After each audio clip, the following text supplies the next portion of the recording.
Yo, yo, yo, what's up? What's up? What's up? What's going on?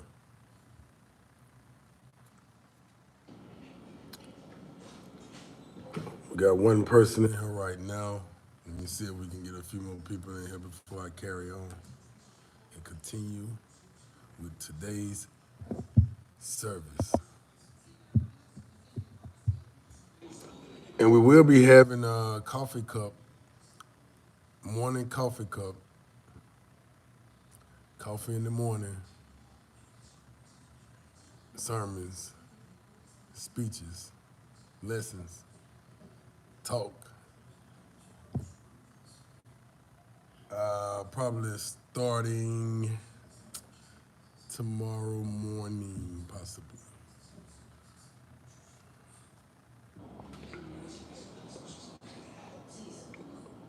But let's get down to business. As soon as we accumulate more viewers, I think six is a good number. Six people come into the chat, the live views, then we will continue. At least six people. I like the number six. I like the number six. Okay, let's get to it. And guys, I'm just waking up. We had a long night last night, man. We had a long night of drinking and pool partying. As a matter of fact, let me pour myself a drink right now while we're waiting on, all right, four more viewers, okay? So give me a minute. Y'all hold on right now. Oh, by the way,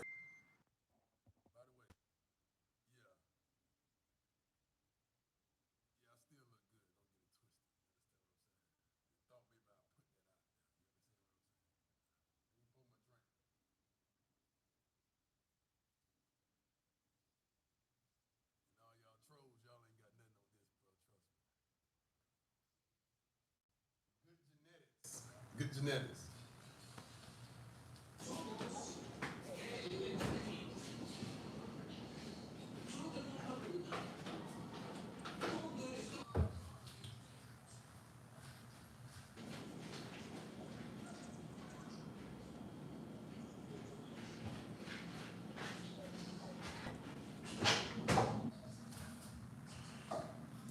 On the way, guys.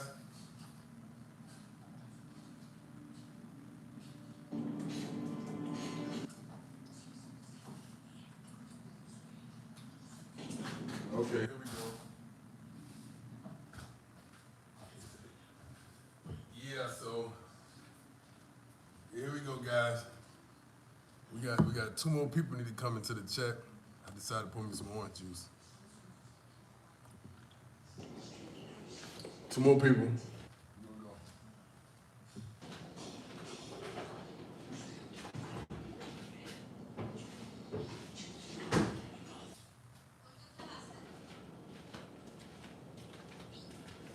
Okay, where we at?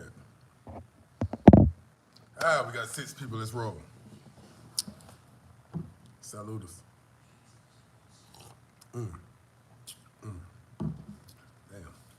So yeah, guys, we're gonna talk about how to avoid trouble while traveling to the Dominican Republic. All right, and also how to be accepted by the locals and embraced by the culture. You understand what I'm saying?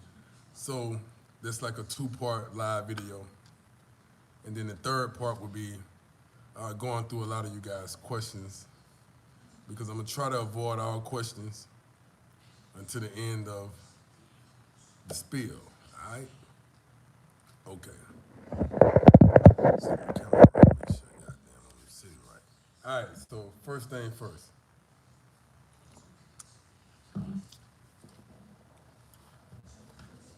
When visiting the Dominican Republic, first thing first, you want to make sure that you're not packing too much expensive things, especially when you're visiting for the first time, you know, because you want to get a good layout of the country and the city you're going to, and especially somewhere like Santo Domingo. Now, if you're visiting Sosúa, you can come with your jewelry on, and you might have your little necklace on. I'm trying to call right now. I'm sorry, guys. But anyway, sorry for the pause. But anyway, yeah. So when you're visiting somewhere like Sosúa, that is a high concentrated tourist area. So it's a whole lot of police presence. Police is pretty much very responsive when you call them. They will pull up, and everybody in that area, Puerto Plata, Sosúa area, they're familiar with tourism. They're familiar with gringos. They're familiar with even the locals, even the local thugs and criminals. They already know that it's not a very good idea to even attempt to do something to a tourist because I think the laws, if I'm not mistaken, the laws in those areas are a little more stiff on the locals than anywhere else. I'm talking about, I'm not talking about Sosúa and Puerto Plata areas, Punta Cana, those areas where a lot of tourists go, like Juan Dolio and, uh, Boca Chica. I'm talking about when you're doing things like what I do, when you go into places where there's no tourists, where you might be the only gringo there and may have been the only gringo there in a long time, you know, the only tourist there, or only visitor there, so you don't want to bring no jewelry. You understand what I'm saying? You don't want to be rocking no diamond earrings, diamond necklaces, bracelets, and nice watches and all of that right there. You know, this is one way to avoid trouble and problems because places like Santo Domingo is tourists go, but then Santo Domingo is so condensed and so large, you can end up in an area where there's no tourists don't go. Like it was a couple of barrios, I was in a couple of neighborhoods. Barrio is neighborhood in Spanish. That and y'all remember my videos a while back where a guy attempted to rob me, and I was in an area, and I'm always in areas where there's no tourist presence, there's no American, where you actually say hola, hello, the Dominicans actually run off like, whoa, what the fuck, and try to get the hell on. They be like, hold on, this is either the police or this motherfucker crazy as hell to be over here, one or the other, you know. So so just imagine walking in those areas, like getting out of a taxi and you're going into a local restaurant, you got on all your jewelry, you just trying to, flourish too much. You want to show your pockets, or you pull out your money, or when you pay for something, you pull out all your pesos. No, don't do all of that because you can possibly get robbed. You can possibly get robbed. Or you can draw the wrong attention and create negative energy around you that you don't want. You understand what I'm saying? I'm not saying that it's not okay to be comfortable in your own, attire. You want to wear jewelry, that's okay, that's fine.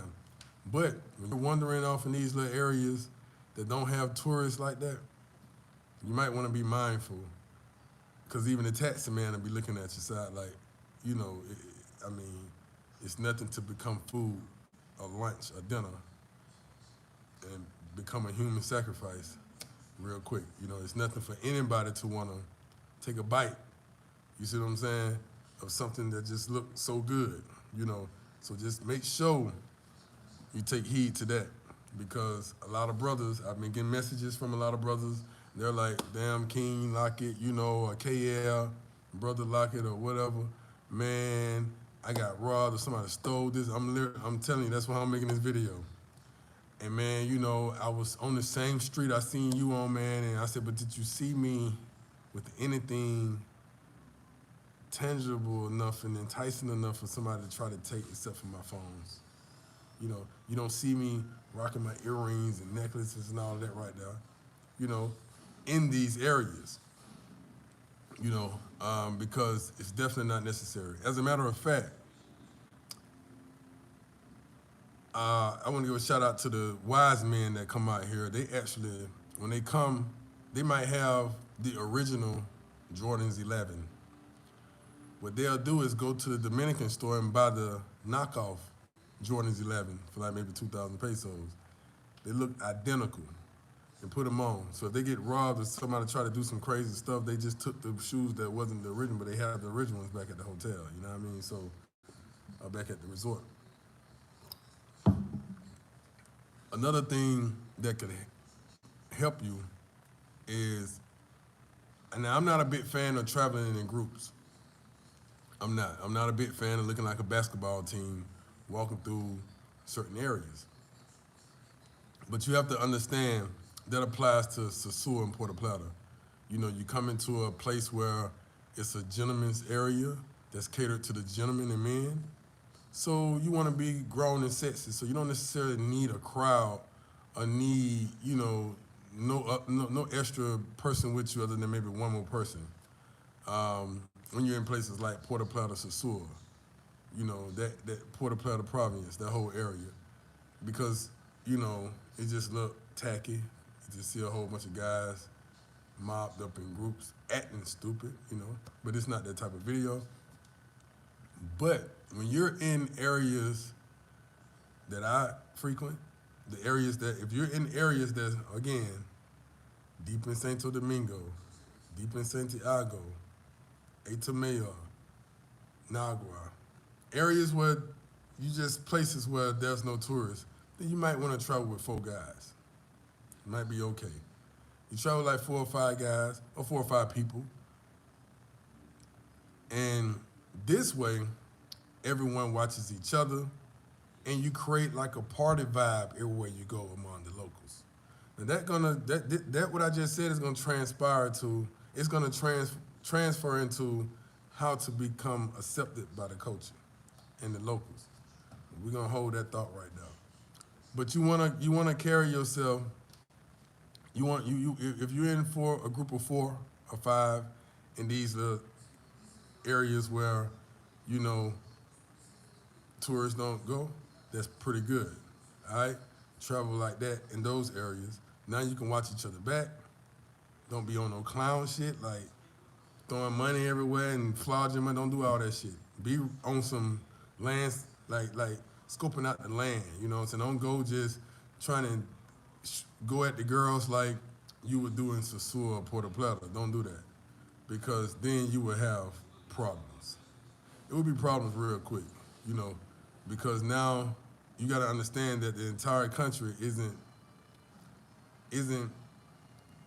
built off of, or the entire country don't move like how Sosua move and Puerto Plata move. Although Puerto Plata is a nice place, but when I say Puerto Plata, it's the state Puerto Plata. I didn't say Puerto Plata City. I just, you know, Sosua, it's within the state, the province of Puerto Plata. But, you know, the entire country don't move like that. It's been plenty of times where I done stopped to talk to a female, and she see me as a black man, and she look at me like, okay, this is not Sosua. I'm like, no, baby. I am not, you know, trying to, first of all, I'm not interested in chapadorias, sex workers, anything that Sosua has to give as far as the offer, as far as that world goes. I'm not into that. I have to make that clear. I'm not that type of guy, all right? And once I do that, then it's like, okay, we're gonna give you a try and see. You see what I'm saying? So you can't do things a certain way because then you're gonna have problems. They're gonna start talking real quick like because this is a country where everybody's in everybody's business. And it's hard to keep business away from other people because everything is just so close and it's so condensed with everybody, you know. So once your name get bad, or once you do some clown behavior type of shit, it's gonna spread like wildfire. So when you're in these groups in those little areas, it's only good because you're able to watch each other's back as y'all go on adventures. Put adventures at the front of your mind. Even when you're meeting the people, it's adventures. You shake hands, you smile. Don't act like you're too good to be among them. Don't do that. Especially if you say, okay, I see King Lockett is out here, man. He by himself, he's solo. And I'm telling you this, and I'm stamping everything I'm saying because I've done it, and you see it, you know, you see it on all my videos up. You see it. It's live and direct. It's solo. You understand what I'm saying? By myself. I'm not saying you can't do it by yourself. If you can, then we will talk about that. How to move accordingly by yourself. And we finna get into that in just a second. But I see situations occur sometimes where I hear about certain situations where I'll be like, okay, if he had like 2, 3. That's why when I take people on the King Lockett experience, you got me, and I make sure sometimes it ain't just you. You know, I may push you a little bit to say, okay, you want the King Lockett experience? All right, so right now we're in this barrio, such and such and such and such. We're gonna leave you here, boom. You don't speak Spanish, but guess what? I'll meet you on the other side of the railroads, all right? On the other side of the tracks. I'll meet you on the other side of the bridge. But where it's at, pull your Google Maps up, walk and get there, and maneuver through this barrio. All right? You okay, don't worry about it. The people kind of know to be watching out for you. You all right, but that's the King Lockett experience. You better, you know. So, but I see at times when I see people are paired up in groups, it's a better experience for them, although they're safe all the way around, but it's a better experience. They feel more confident and they move accordingly. And I say, okay, that's the best advice I can give people that's traveling to the Dominican Republic. And maybe this will help in Nigeria and everywhere else you go to. You know, when you're in groups, you get a better experience when you're in unknown areas to the tourists attracted. When you're not in a tourist attracted area, it's a better experience. All right? But when you're traveling alone and you know, and you, like myself, you have to move a little different. You have to keep your mouth closed, for one. And again, when I made the statement, when I said, speak, be nice, be humble, fit in, don't act like you're too good, don't act like you can't go sit on the porch. I think I told a friend yesterday, we was in one of the villages, and it's one of the villages that I've introduced them to. So I take pride in the people who I bring to villages and places where I frequent the most, and the people love me to death, you know. So I really like take that shit very seriously. But one of the girls stopped me and said, "Hey, I like your friend," you know. I said, "Who? Which one?" She said, "Such and such and such and such." I said, "You like him?" She said, "Yes, I love him," you know. I said, "Okay, you love him?" She said, "Yeah." I said, "All right, cool." She said, "Can you please just tell him?" I said, "Yeah, no problem." She may not have been the most attractive woman in his eyes or in a lot of people's eyes, but I spoke with him. I said, "Hey, man, you know, the young lady over there, she likes you, you know." And, you know, he's been there before and spoke with everybody. You know, that's what we do. We chill and kick it. And he was like, man, you know, or whatever. First he thought I was playing, so somebody else had to come tell him too, or whatever. I said, "Nah, bro, seriously, she definitely likes you, man. And it's best for you to go over there and say, this is my advice. Go over there and just speak. You know, you don't have to talk to her. You don't have to exchange numbers with her. You don't have to do none of that. But it's very important that you go over there and speak." So he was like, He wasn't too enthused about speaking, too motivated about doing any of that, and he didn't speak. So I sat down and spoke with him again, and things that I'm telling you is exactly what I told him. So it's not like I'm talking behind his back. And he's probably gonna watch it live. He's probably on his way over here now. But anyway, I spoke with him, and I said, "Hey, brother, it's very disrespectful to this village. Although it's one person, but that one person spread rumors, and this entire village would regurgitate you, like spit you completely out, and you wouldn't even be able to get 2 yards back within this motherfucker. They might let you in a yard, but as soon as you cross over to the 2 yard, they're gonna put you out." I said, because you already an American, or you're from somewhere, Canada or whoever or whatever, and they already see you as someone with some type of high standard in life or some type of arrogance, but when you humble yourself, they say, and that goes into how to be accepted by the locals. And I said, "Brother," he said, "Man, but I don't like," I said, "It's not about you liking her. It's not about none of that. It's about these folks on their porch with their door open saying they love you. It's very, very necessary and needed for you to go over there and say hello. And everybody tell you how I move. Everybody tell you. Those that been around me, they know. When I see the mamas, sister, daughters, young, it don't matter. I say hello, and I go greet them one by one. I kiss their hands. I put my lips on their hand. And they just, oh my God, And I embrace the brothers, the guys, hug them. You know what I'm saying? I'm there, I'm up on them. No matter if I like them or not, or think they're attractive or not, it's not about that. That's the Sasua mentality. That's the mentality that you thinking that's not good. And the brother did not go speak. So, but I explained to him, he understand how things could possibly go wrong for him.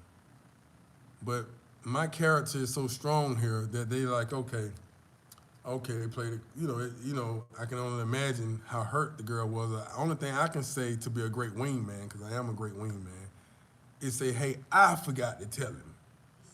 I take the blame if she ever was to ask or anything, ever was to like, so if we ever go, because he gonna see him again. So if it ever turn into something like, oh, you think blah, blah, blah, it turn into something like that, messy, I just say, oh, no, it's my fault. I take the blame because I didn't ever let the brother know. I forgot. There was so much going on. So I would definitely do that. But he now understands because I even had other Dominicans explain to him, like, look, bro, tell him if a Dominican person, and this goes back into how to be accepted by the culture and the locals, if they're drinking this drink and they're drinking it, here, brother, take a sip. Oh, no, I don't want to drink. No, man, take a sip. No, I'm good. The third time, take a sip. Just say, all right, no backwash. Where your lips been? One sip. Fake it or something. Take a sip. They offer you some food. No, I'm good. No. Take the food. Just take a bite. It's customary when you walk into a Dominican house or Haitian, because Dominicans and Haitians, they the same to me. They just got some differences, but they just mesh so well together. They both bachata. They shit. I don't know what's going on. Maybe I need to just let me just get my phone and work out over here because this internet just keep blinking on and off. But yeah, so you're asking for trouble in a lot of different ways. One, this is how you're gonna get hustled. Immediately, the first person gonna jump on. Hey, yeah. What you say? I can help you. I'm gonna take you. I'm gonna make sure everything is good. Don't worry. I'm at your service. I'm at your command. Whatever you want me to do, I'm gonna grab your bags. I'm gonna do whatever, however. That's the person that's gonna get you. And they're gonna get you in a more finesse, seductive way, like overcharging you, like 2,000 pesos just to go from. It's just gonna be a charge on everything. You're not gonna, they're gonna drain you. The Dominican Republic will drain your pockets, your bank account. I've heard stories of, and I've seen and witnessed guys come in and they have this projected plan, and all of a sudden they say, look, KL, I'm gone. I'm saying, what's going on? What happened? man, I end up under budgeting. Man, I didn't think it was gonna be like this. I'm like, bro, you didn't listen. I was trying to tell you, man. First of all, convert over to pesos. Number one, why you walking around with U.S. dollars? Anyway, that's another story. Okay. And then they end up leaving, vanishing. I'm like, damn, bro. See, okay, all right, you got the, and you can't, cause don't give everybody that asks for something. Okay. Everybody say they hungry. Everybody that say they starving. Everybody that you see looking sad and pitiful asking for something. Don't give it to them. Don't give it to every. Pay your if you want to do your daily tithes, help somebody. Yeah, leave it where it's at. And what I just did, yeah, that's a Dominican and Haitian gesture, by the way. Learn that what I just did. Yeah, yeah means finito, no mas. Yeah. So learn that'll help you out too. Like, yeah, like no, you know, that would definitely help. That simple. It's simple. Hey, brother, can I still? Okay, tranquilo, tranquilo. That'll help you. Hey, come here, let me wash your. No, yeah. Let me wash your windows, yeah. No, that'll help you a lot. Hey, let me clean your shoes. Yeah. No, no, no, no. That'll help you out a lot because they don't understand this. No, no, no, no, no. I don't need help. They don't understand that shit. They still doing it.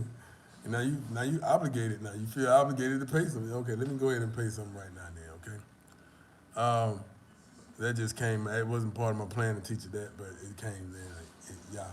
But anyway, so yeah, you wanna the Dominican Republic was definitely draining you because everybody here in this country is basically hustling. In one way or another. And hustling ain't always bad. So you can't knock the person that wake up in the morning. You're dealing with people who wake up in the morning every day for their entire life to sit on the porch and look at the neighbors and cars ride past, and now that they gone, they go in and go to sleep. They found some food, they ate some food, and they go to sleep. But then when you come, you represent adventure. You represent a change. You represent villas and fucking resorts and rented cars and just extravagant fun time. You know what I mean? So you represent all of that. So you gotta understand. As soon as you open your mouth, yeah. So hey, can you help me get to such and such and such? I need to know where Blue Mall at. I heard a lot about the Blue Mall here in Santo Domingo and the old city and Zona Colonia. Can you take me? Oh yeah, no problema. Me habla English and Espanol. It's no problema. Oh, matter of fact, my family is from Boston. I'm Dominican, but hey, I got you. You know what I'm saying? Don't worry about it. I got you. I'm gonna protect you. I'm gonna make sure you're good. If you have any problems, I'm gonna make sure everything is straight. You know what I'm saying? Hey, I'm licensed to do this. You see my badge and blah blah blah blah. And you don't have anything to worry about. Trust me. Don't talk. I will talk. Blah blah blah blah. And da da da da.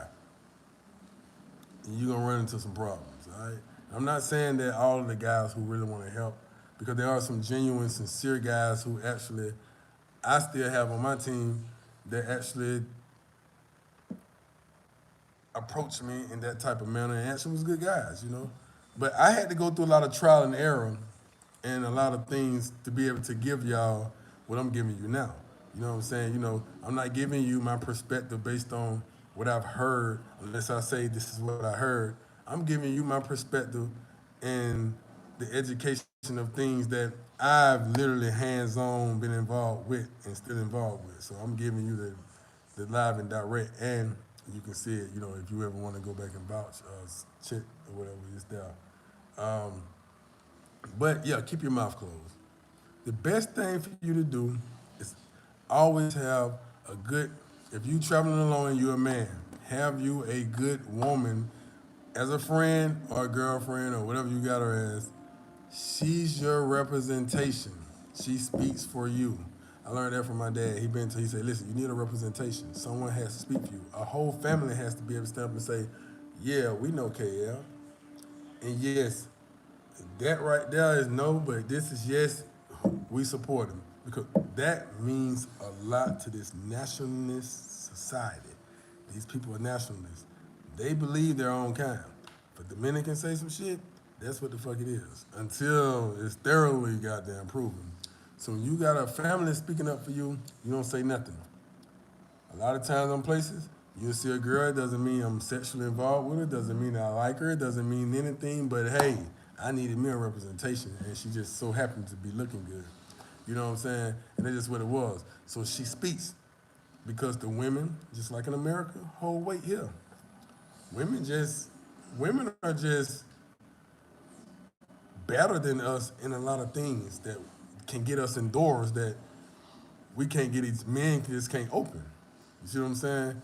So even in the game of chess, and y'all know I say this all the time, I play chess in real life. The queen is the baddest piece on the she's the baddest on the goddamn board.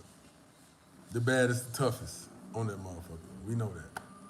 So you lose your queen, you actually kind of, although I could play without a queen, but I give up my queen quick. But that's just an arrogant way of saying, hey, I'm gonna beat your ass. But if you really playing somebody, you ain't gonna just give up that queen, goddamn it. Yeah, you gonna be a hurt motherfucker. You know, you be sad when that queen gone, goddamn.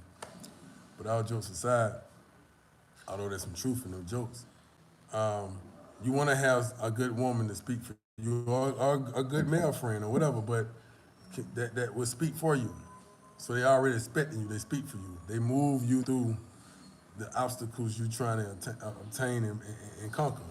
You see what I'm saying? So you want to make sure you your representation or your person that's speaking for you speak for you for everything. You gotta make a dentist appointment, they talk. You wanna go buy a new car, they talk. You wanna rent a car, she talk. You trying to look at a house, she talk. You try let her talk. Don't say you. You going to let her talk. Shut up. Close your mouth. Speak when it's time for you to speak, because this will save you a whole lot of trouble. You're gonna get the regular prices. You're gonna pay regular dollar. You get the Dominican prices on everything. You know, man. Listen, man. I got a nice, comfortable house now that I'm paying 100. I'm renting $140. I think $140. One of them is $140 a month. Sit on the river and the beach. It's nice. Cause I learned my lesson. Let the Dominican speak for you. Trust me, it's beautiful. You will avoid a lot of trouble like that. You think you all just hide my I do. I'm a man. I can handle my own. Goddamn. Okay, cool, no problem. Do what you do. But you're gonna have problems and trouble. It may be problems and troubles that you can accept and you like, but it's still a problem, you know. Also, to add on to that, another way you can avoid a lot of trouble is don't be in unknown, don't be in crazy places late at night, because one thing about not being in the tourist zone is that police is not that responsive. So you're in Sosua, Puerto Plata, Punta Cana, they coming, Sester, all that shit. But when you're in places that I've been in, like when you see me in Santo Domingo, you're not gonna see Sester. Sestor isn't there. Ain't no tourist police there. Uh-uh. You literally have to request them to come on your block. You have to call the embassy or something. Say, hey man, listen, I'm over here. Hey, can y'all just send some protection just in case I need it? You know what? Let me tell you something I did in Santo Domingo. While I was jogging and running through the barrios and running through the neighborhood, everybody like, yo, are you fucking crazy? I'm recording my phone. Yo, you gonna, hey man, so much can go on out here. And it's true, you can feel the tension. But, of course, I was embraced. But we're gonna get into that in a minute. What I did one day, I went to National Police Department and I said, hey, I'm gonna be living in this area for a few months in this neighborhood. I've heard so much about this neighborhood being dangerous. I am an American man. I'm visiting a family that I'm here with that speaks for me. Also, I'm just gonna say this, I like to work out. I like to go to the gym. I'm not here to bother nobody, cause any. Men don't travel just to start some shit. Smart, that's not what's going on. So if you ever hear about me beating the hell out of somebody, I'm not gonna kill nobody. But if you ever hear me just about, please understand that we need to look deep into this situation because I wasn't the one that goddamn started. And I tried to avoid it, even if it was, I wasn't the one started. I'm usually like, all right, bro, I'm trying to go this way, okay? The police say, okay, send me the block you on the address and blah, blah, blah, blah.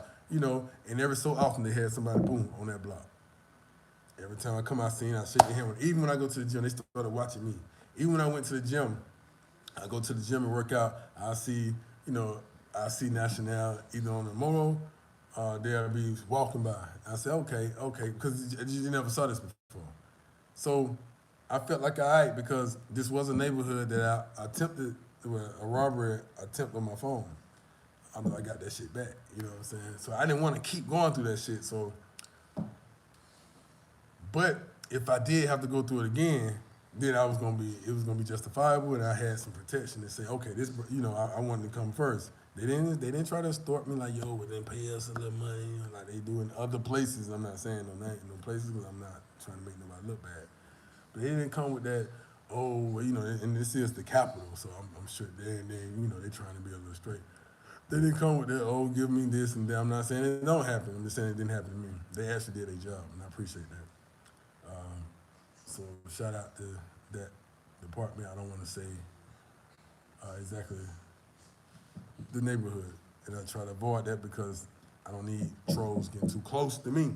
But then the police be trying to investigate why I beat your ass. You understand what I'm saying? So yeah, all jokes aside, although there's some truth to that joke. But my point is, I was very smart about the decision I made. It was a wise decision to go and say what I said. Like, yo, just in case, man, I'm just letting y'all know, man. This is if I respond this way, this is the reason why. All right? Yeah, no problem. So you may want to do that as well. That's the first and only time I've done that. I'm not saying it out of cockiness or whatever. It's just that's the first and only time that I felt like I needed some extra support. Because I know even Superman in a wheelchair. You understand what I'm saying? So, it's just common sense. But you want to have someone to speak for you. You want to have a family to speak for you. You want to have some type of representation here in the Republic of Dominican when you're visiting. So, all right, now, and remain out of those dark areas, crazy areas, because especially in certain areas, certain places like the capital, you want to remain out of certain fucking areas at night by yourself because things could possibly go wrong. Unless you're not flashing nothing, like you're not texting on your phone while you're walking, or you out, or you're not flashing nothing. A lot of times they just go, but it's like coward robberies. It's like they only respond to what they see. So they see in America it's different. Your ass gonna get robbed anyway, whether you,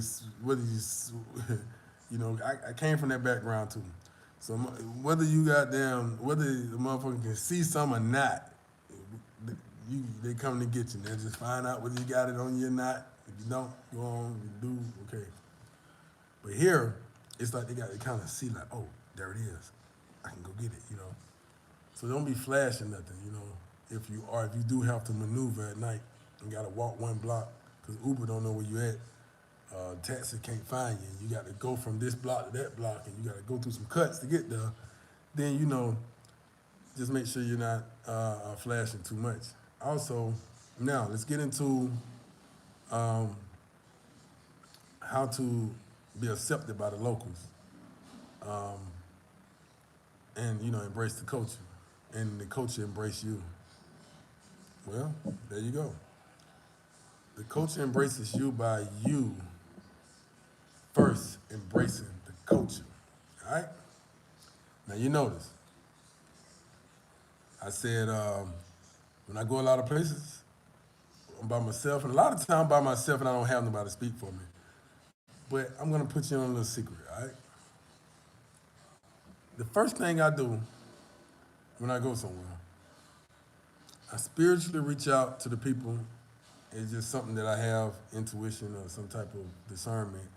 And I end up meeting good people. I don't know. It just my experiences just has been extremely well.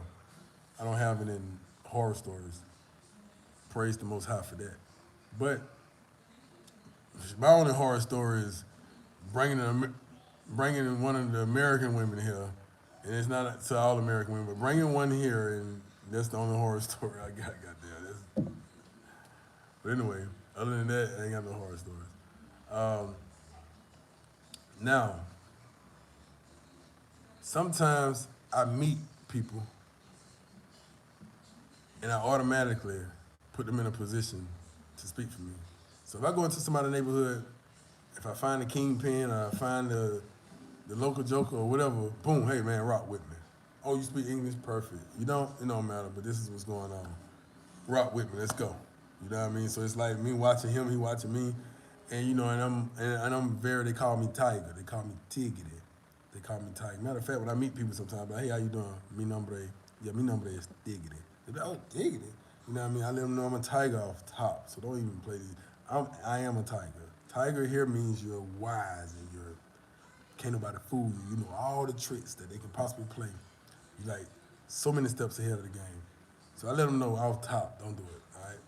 So, but a lot of people, first time visiting and haven't been there so long, you know, you necessarily can't do that because they just, you know, they're gonna tell how you move, how you dress, that you ticketed. I mean, that you're not ticketed, you're not a tiger. But that's what I do. I go ahead on and befriend the person off top, and then we move, you know, because then I need to know who is who, which is which, and who doing what, and what's going on. Do I turn my lights on over here, turn them off? You know, can I leave them open while I'm in the back room, or do I need to close it? You know, I need to know things. You know what I mean? So you want to embrace the people first. You want to speak. Do not act like you all high mighty. Last night we was at a soccer game.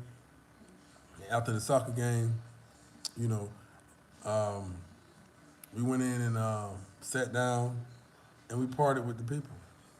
And they was like, just by you doing this, you have done so much for this village than anybody ever done. I said, how? You know, how?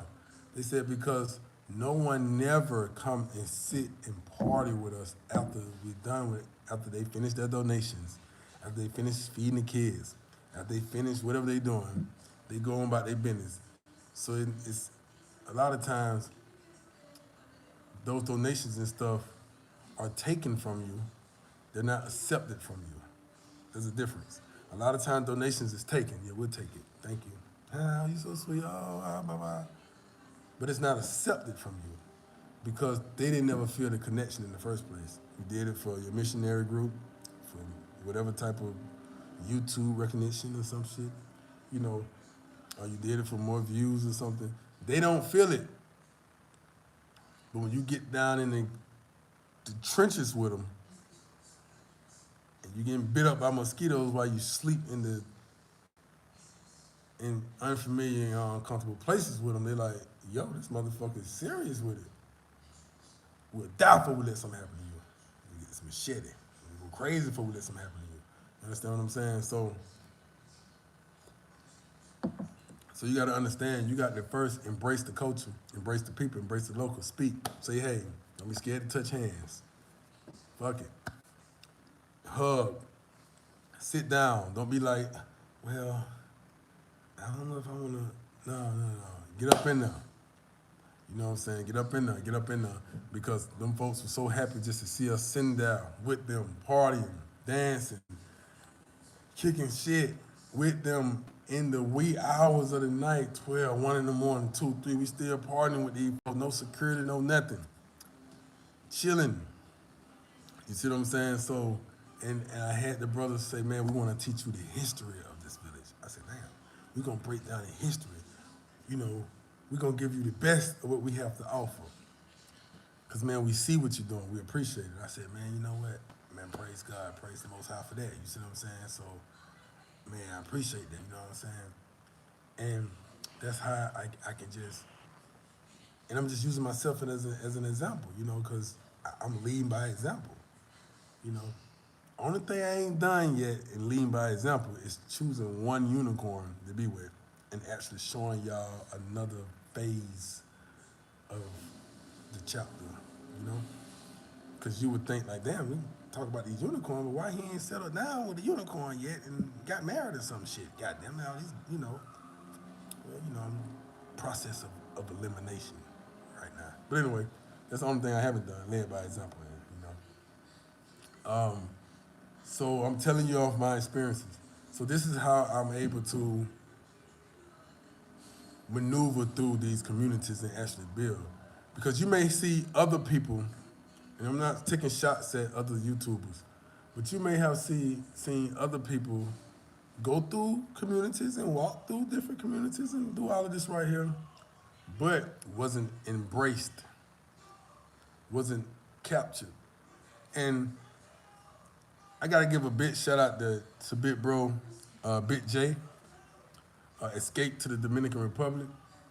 He was one of those brothers with me yesterday in the village, and he loved it to death. He actually now manages the football teams, soccer. Fuck it, I'm American, goddammit. The soccer team, goddammit. You know what the fuck I'm talking about. He managed this goddamn soccer team, and and you know, and I thought that was a good thing, man. He stood out there. I think he may post it on his channel. He was really a great mentor and coach to those guys, man. And they listened, the captains and all of them. You had a few hard heads and they want to listen. And I'm saying this, I'm making a point now. The people feel him. The people feel him. They connected with him. They looked at me and said, "You gonna make him a tiger like you?" I said, "Hey, shit, y'all heard that fucking tiger shit." You know what I'm saying? That big bro got there. You know what I'm saying? So, you know, he sat there with us, man. You know, he really had, that's Big J escaped to the Dominican Republic. I'm sure he's gonna talk about it on his channel. But you know, accepted. He got the keys now. He ain't gotta be with me no more. He can just go over there without me and sit at anybody's table. Matter of fact, man, he can go sit probably at more tables than me, because shit, hell, he went out there to coach the team, and they won. They won, goddamn. That was a good, close game. So that's like, them folks love that shit. Like, what the fuck? You see what I'm saying? Like, hell, he probably can sit at more tables. Shit. He can sit at the soccer team table. I don't know if I can sit at all their table. But it's a big salute, man. It's just me passing the torch and me moving off. Hell, he one of the YouTubers that inspired me. So I'm sitting here like, look at your little protege. Look what happened. You know? But anyway, shout out to Big J. Big J said that this channel is the most unappreciated channel in this whole little thing. And I smiled when I said that. He said, yo, man, your channel they're not appreciating what you're doing. They're not appreciating what you're doing, man. He said, but man, you got a great channel. Your channel is one of the channels I watch. He said, but just keep going, because it's gonna blow. It's just, you're gonna take a longer process because you're so thorough, you're so real with it. It's just taking them so long to appreciate it, because it's the people are hurting still from other situations. And it just don't take a minute, you know. So I said, yeah, I get it. But anyway, shout out to Big J for that, man. But yeah, so yeah. Oh, and another YouTuber was there as well. He may not want me to say his name yet, so I ain't gonna say it. But anyway, so you may see other YouTubers go out there and go into the different neighborhoods and stuff like that, you know. And you may have other people that does that, but not necessarily embraced. You see what I'm saying? Because the connection ain't there. You know, they feel like, we know you're doing this because you want our daughter. If it wasn't for her, you wouldn't even be a friend. Or we know you're doing it because, you know, you got your camera out and you want to, you know, be great on YouTube. We get it, you know. We know this. That connection comes when that camera is off. The connection comes when the daughter ain't there no more. The connection comes when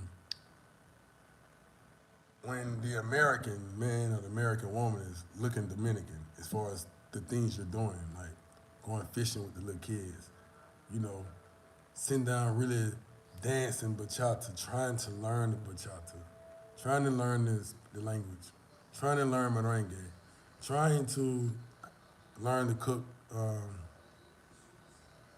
I like this right here. Pastilon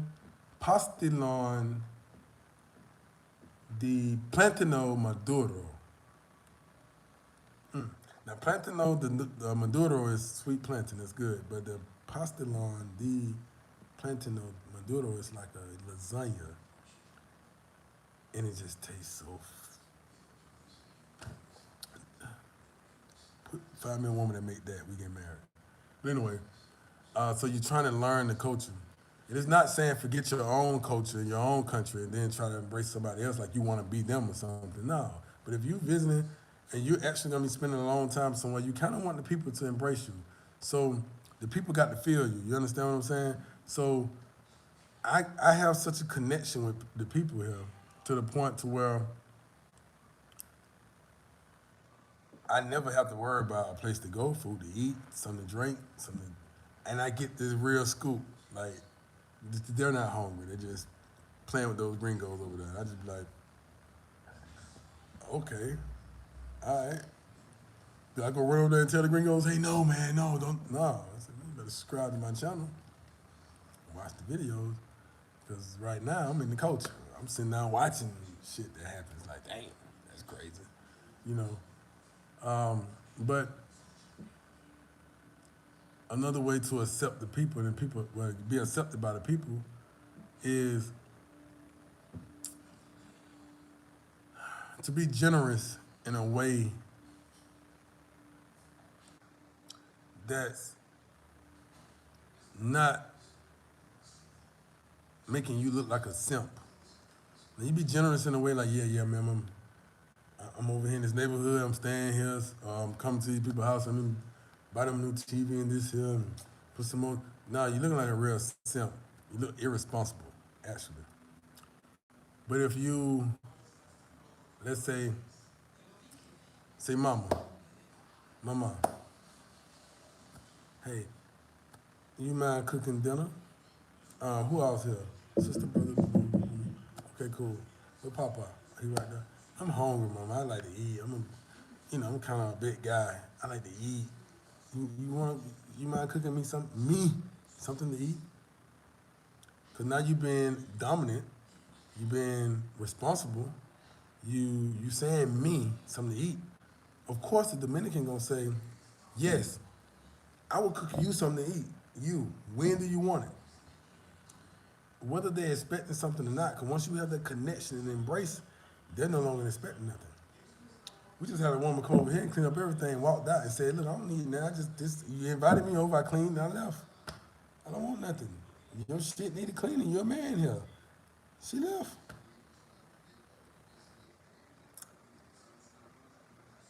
I be in certain places, or maybe villages and communities and neighborhoods, and hungry for real. Like, goddamn, I'm hungry. You hungry? Hold on, Ray. Call me Ray. King in Spanish. Un momento, Ray. Espera, Ray. I said, okay. They bring me back food. They cook right then and there. I'm like, what I got? No. Your money is not good here. Your American dollar is no good in this house. Leave that shit outside the door. You gotta bring nothing around here. We good. I'm like, yo, so? We good. I'm like, man, I wanna. So I have to like force stuff on people. Like, hey, take that and leave me the fuck alone, okay? If I'm gonna do it, let me do it to you. You know what I mean? So when you have that connection, that's what it is. So you say, hey, fish me something to eat. They're gonna say, okay, yeah, we're gonna fish you something to eat. But when you pull up, you got 2 whole chickens, big bag of little shit cheap. It's big bag of little rice, abuelas. It's cheap. Under $10 for all of this, probably. At least under 15, under 20, fuck it. You know what I'm saying? And you bring it in and say, how? Boom. They're like, oh, well, you just ask the Dominican in the store, hey, how, you know, they're gonna give you all the ingredients, the little sauces and shit. And you just take it to the person, hey, yeah, cook that for me. They're gonna be like, oh, okay. Of course, they're gonna cook it all, set the table real nice, and the family sit down and eat. That's all. You ain't have to bring no presidente, no none of that shit. You just ate, brought a bit of Sprite or some shit. Some juice. Sprite for people who want to drink Sprite, and some juice for those who just want to, because not all Dominicans like soda. A lot of them, they ain't finna fuck with that soda shit. Um, so yeah, that's now that's breaking bread. That's what you call breaking bread. That's biblical. That's Quran. That's Buddhist. You breaking bread. You eating. That's like the most common way. That's like the most common way to say I respect you coming to my home, and you're saying I respect you, so I'm bringing bread to break.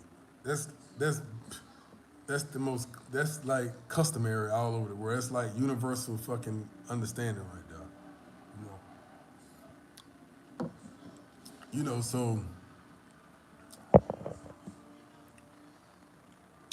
yeah. And you sit down and you converse with these people. You sit with these people. You don't just make it seem like it's just you just touring. You just want information on what they do and how they do it, so you can just retain it and run off. No, man, you really kick back and be yourself. Be a man. I'm talking to you men. I can't give too many advices on women when they traveling alone, unless you just have a man with some group of people. We'll get into that. I can say a little something, but that's not something that I've done. I'm only speaking on what I've done, you know. And so, men, be yourself. Kick back, even if you don't speak the language. They can feel the connection. They feel you. Talk your shit. Joke. The Dominicans are some joking ass people. They would, and you think they talking bad about you.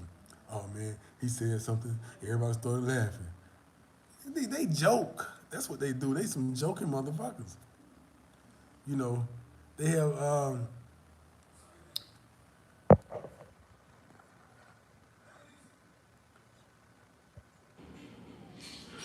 Yeah, this. I want to respond to Jose.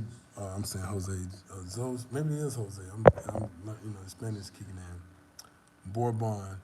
He said, "Hey King, it's no good the picture you have to recording sideways.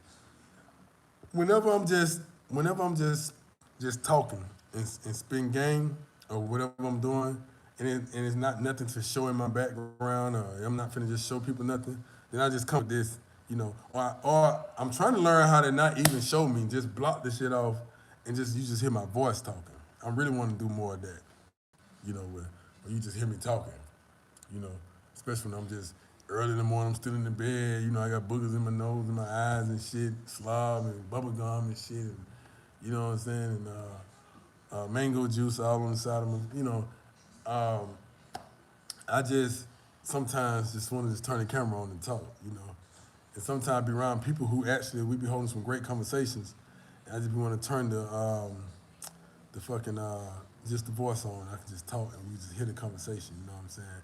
Because I be in some great dialogues, man. Some great combative dialogues sometimes, man. It be some great informative dialogues, and I be wanting to share with people so much, man. You know, and and and and so just right now, yeah, that's what it is. But anyway, yeah, I just want to respond to that just in case many of you had a problem with the way the screen is, you know, because I really, you know, you guys is the platform, so your problem is my problem. You know what I mean? So, yeah, so yeah, man. So that's the best way. Be yourself when you with these families, man. Talk your shit. Laugh at the jokes you may not understand and joke back. I go call big forehead, mom. Look at your. I be touching that forehead, the family. Your forehead, goddamn. You know. So we trip, man. You know what I'm saying? Like, yeah, man. You know, the people be happy, man. You know, make me feel good when when I go into communities and all the children know my name, all the people pulling the old folks come to the door, and it ain't about know what I'm giving them. It ain't about none of that shit. It's about, man, we happy to see you here. Goddamn, what's going on? What you doing today? Because you finna play. Cause I'm bringing the football. I'm trying to get them. I'm trying to get them on this football shit too. So I'm trying to really put them on some football shit. So I've been bringing the footballs out, trying to teach them how to. Cause they don't know football like that. So well, American football. So yeah, man. So yeah, that's the easiest way to break bread. By, easiest way to be embraced by breaking bread, and really being accepted by the people. Because once you're accepted by the people, man, your money, you'll find it out, man. I can't tell y'all enough. And I hear people all the time say, "We're Dominicans, blah, blah, blah." But I can't tell y'all enough how many people I have that serve me. And I serve them. And it's never no monetary situation.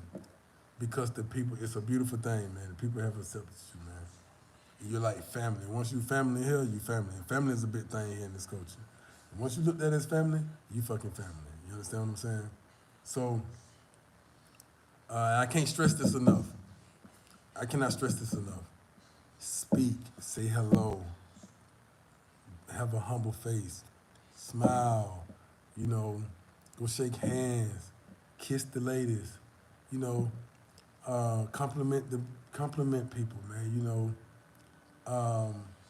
Just show them that it's not a threat of having you around. You know what I mean? And the people will accept you. Sit with them, drink out their cups, eat off their plates,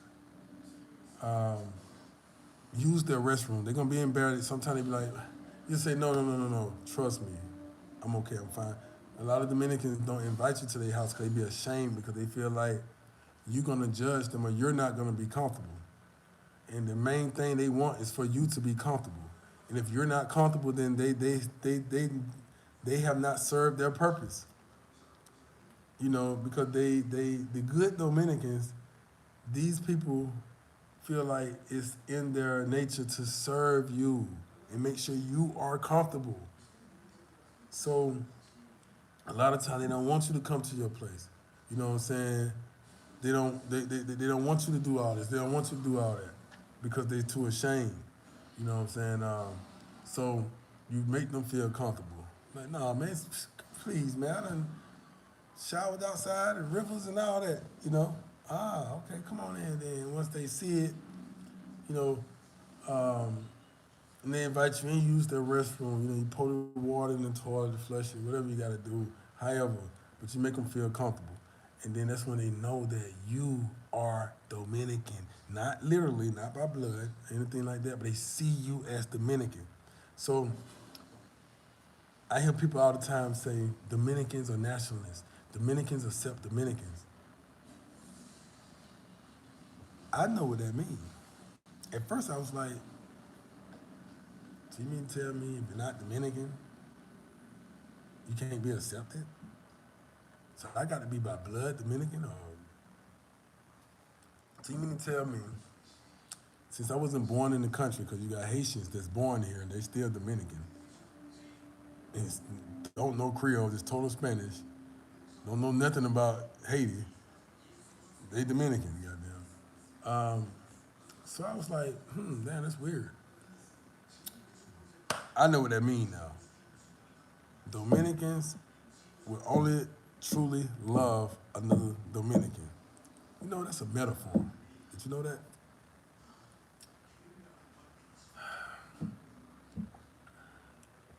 When you have a Dominican come to you and say, you're Dominican, bro. You're fucking Dominican. They're not saying your blood and whatever else. They're saying that you understand the culture. You have been embraced by the culture and have embraced the culture.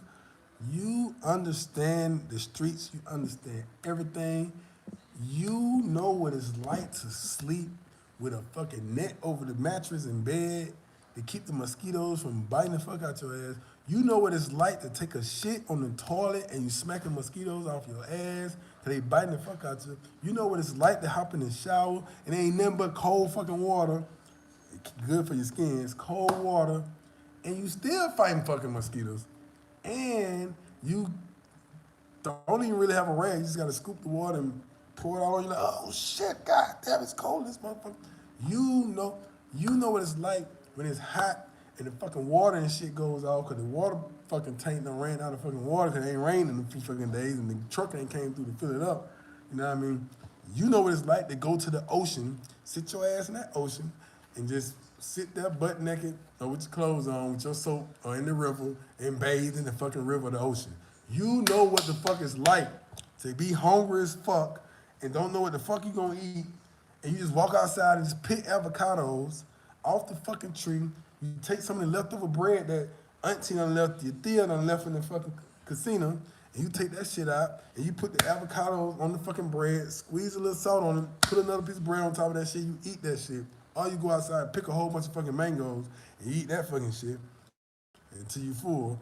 Goddamn, you go outside and throw some fucking, be creative with that river, and you catch you some fucking crabs, and you just come in and figure that shit out. You know what the, I ain't gonna carry it on. But you get the point.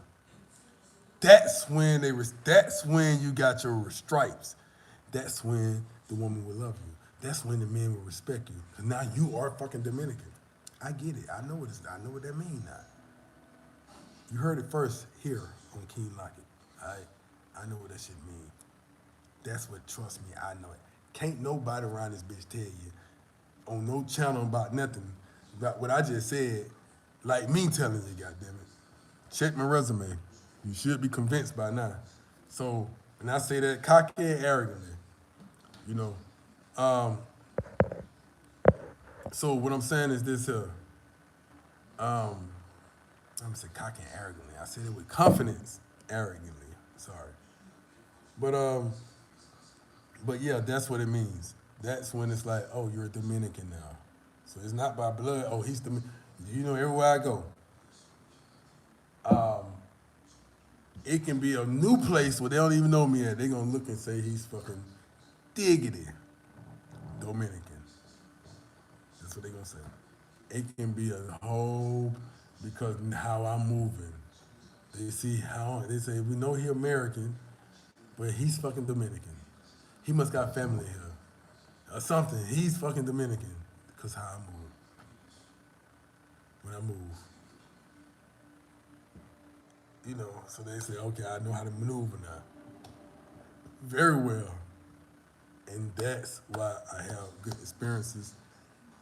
But when you're outside of the culture, when you're so outside of the culture and you're not connected with the people and you're not embracing the culture, you only embracing pussy and women when you come. And then you say, well, damn, they only got love for another Dominican. That's true. That's facts. So even in my video when I was talking about would she have another Dominican man on the side, whatever the case may be, that was talking about Dominicans. By blood, Dominicans. And I was just basically saying, no, it's not like that. Because I understand that the difference between you just coming here visiting just to have fun and splurge your money, and when you're coming here and actually exploring the culture and the people so much to where you know what's going on, that's when you're Dominican. So when you say she can only love another Dominican, she can never love nobody outside of that. Put me in that category as well. You see what I'm saying? Because now I know how to speak to her and she'll understand. I know how to speak to him where they understand now. You know, I know how to definitely get in there and relate. And that humbles everything. It was another situation. Shout out to Makako, my Congo brother. He, we went to a place the other night and we sat down and they was cooking and all that good stuff. I didn't eat pork. I don't eat pork, so I didn't eat. But, so that kind of like hurt them. They brought me a big ass bowl of whatever it was, pork though. I couldn't have it. I said, I can't eat this. I can't. It looks good. I can't do it. I mean, they was like, remember I said don't turn down no food? Remember I said that? But see me, I'm so Americano Dominicano, I knew I had a better plan. Because I know not to turn down no fucking food. Especially, they didn't ask me what I want. They brought me the big bowl. And Makako was he ate that shit, but he was like, oh my God. Me, I said, nah, I can't eat this, I'm sorry. So I gave it back to him, and he was like, I said, hold on. Throw on some bachata for me. Oh, they threw on bachata. They said, who's your favorite artist? I said, oh, Romero Santos, Aventuro. Ah. Started naming a few people. They like, They said, do you dance bachata? I said, no, no. The homeboy, like, yeah, his ass good. He good. I said, no, no, I don't dance bachata. No. So the girl got him and said, come here. I said, no, baby, no, don't. All right, let me get up. I said, but you got to teach me a few steps, goddamn. She said, all right, man, when I got the goddamn doing my thing, y'all know I'm a pro at that shit now. When I got to doing my goddamn thing, goddamn, I want them back over again. I said, hold on for a minute. Throw on some merengue, goddamn. You damn merengue too? No, man, when I got the goddamn, you know, man, I want them over. It was over. The girls, each girl was coming like, can I dance next? Can I dance? And that was last night too, Big J will tell you about it. Them girls was coming like, come dance with me next, come dance with me next. They trying to put it on me, goddamn. You even had the men picking me up like, yo, dance with her. They trying to put it on me. I got it now. So that's when they was like, okay. Min casa is su casa. When you hear those words, min casa is su casa. It's your house. I pull up when I want to, goddamn. You know what I mean? That's embracing the people, man. And that's embracing the culture. So now what I'm gonna do is go through some of these comments. We've been on here 74 minutes. I'm gonna go through some of these comments and give you guys a good response to the comments, no matter how long it takes. But when I see that the comments and questions have stopped, that's when I'm gonna go off the live. I got time today, okay?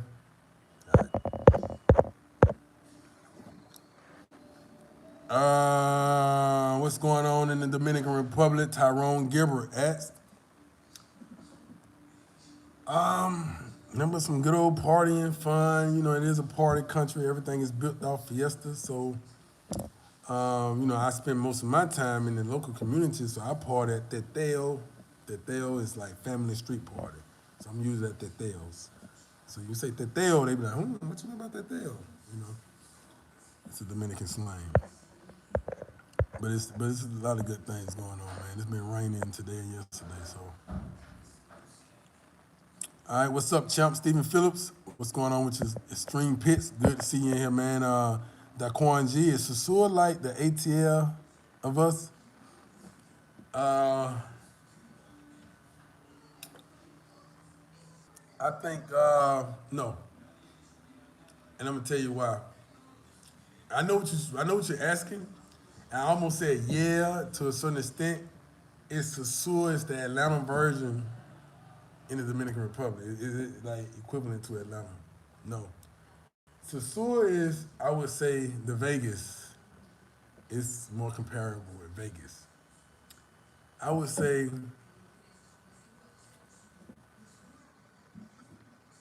damn, how can I say? Atlanta is just the whole country, goddamn it. The Dominican Republic is compared to Atlanta. You can't take one city and compare it to Atlanta. Yeah. You gotta take the whole fucking country and say, the Dominican Republic is it's Atlanta. That's what it is. All right, so Carlos, Los, what's happening when the Lions in the Lions Den, man? You know, you got to get a special standing ovation. What's going on with you, brother? What's up, bro? Hope all is good. You already know it. Yeah, I know I ain't been in the chat for an amount of time, maybe a couple of days. So, yeah, I know you probably checking on me. Probably good to see me on this live, man. I appreciate you, bro. We good anytime we there and we with you, bro. Everyone better get the fuck out the way when we walking down the street.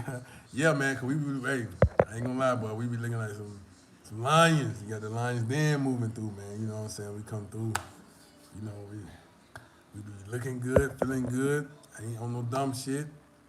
You know, everybody nice and looking good and clothes fitting them right, and you know what I'm saying. We got that Lions Den doctrine going on, and we move accordingly. You know what I'm saying, gentlemen's. You understand what I'm saying? Yeah. All right.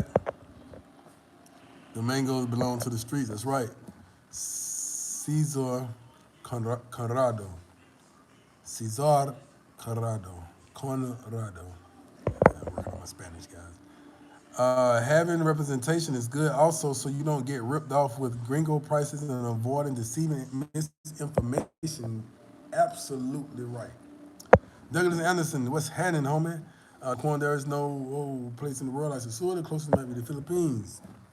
Douglas Anderson and the Philippines is much larger, so he said that there's no other place in the world like Sasua, because I can agree. You know, that's why I made it my hub. Well, not Sasua, but, you know, because this country is, I don't think, although it's a small country, the second largest in the Caribbean, but ain't nothing else like it, man. Them barrios, yes. Relentless, Mr. Relentless. What's happening, Shawty? What's going on with you, homie? Glad to see you up in here, homeboy. The Quan G. So, what U.S. city can you compare Sasua to? If you're going to compare it, it has to be Vegas. You know, it just has to be like Vegas. You know, although it's, you know, but if you just had to compare it, you have to say Vegas. Um, and you know, I agree with Douglas Anderson. He said you can't compare none to it. You can't. But if you just had to just throw some shit out there, just say Vegas. Although Vegas is not compared to it, honestly. All right, so what city is Santo Domingo like? Um, Probably New York. Might be New York. All right, Dominican Republic is cheaper. Dominican Republic is a cheaper Miami. I can see why you say that. Way cheaper. I can see why you say that. Sasua is nothing like South Beach. I said the old story where we at. KL, good point about the connection. Yes, it's very, very, very much so needed. All right. Where we at? Where we at? Tiffany Scott, what's up, baby? I'm Filipino. I want to come to Sasua and party, man. I like to travel alone and embrace the culture, bro. We are practically Spanish. Yeah, man. Hey, I think you'll have a good time, brother, man. You know, make sure you hit that subscribe button and make sure you hit the likes. And man, you know, keep me updated on your first visit, man. I think we'd all like to know how it went. Chris Eason, have you ever thought about opening up a restaurant like the other brother? You would do good because you know a lot of people in the Dominican Republic. Now you will do good, bro.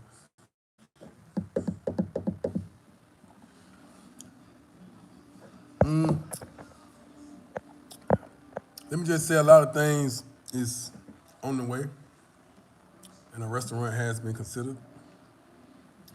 And yeah, and I do believe that I would do pretty good, or we, or my team, or whatever, and have a broader spectrum of people.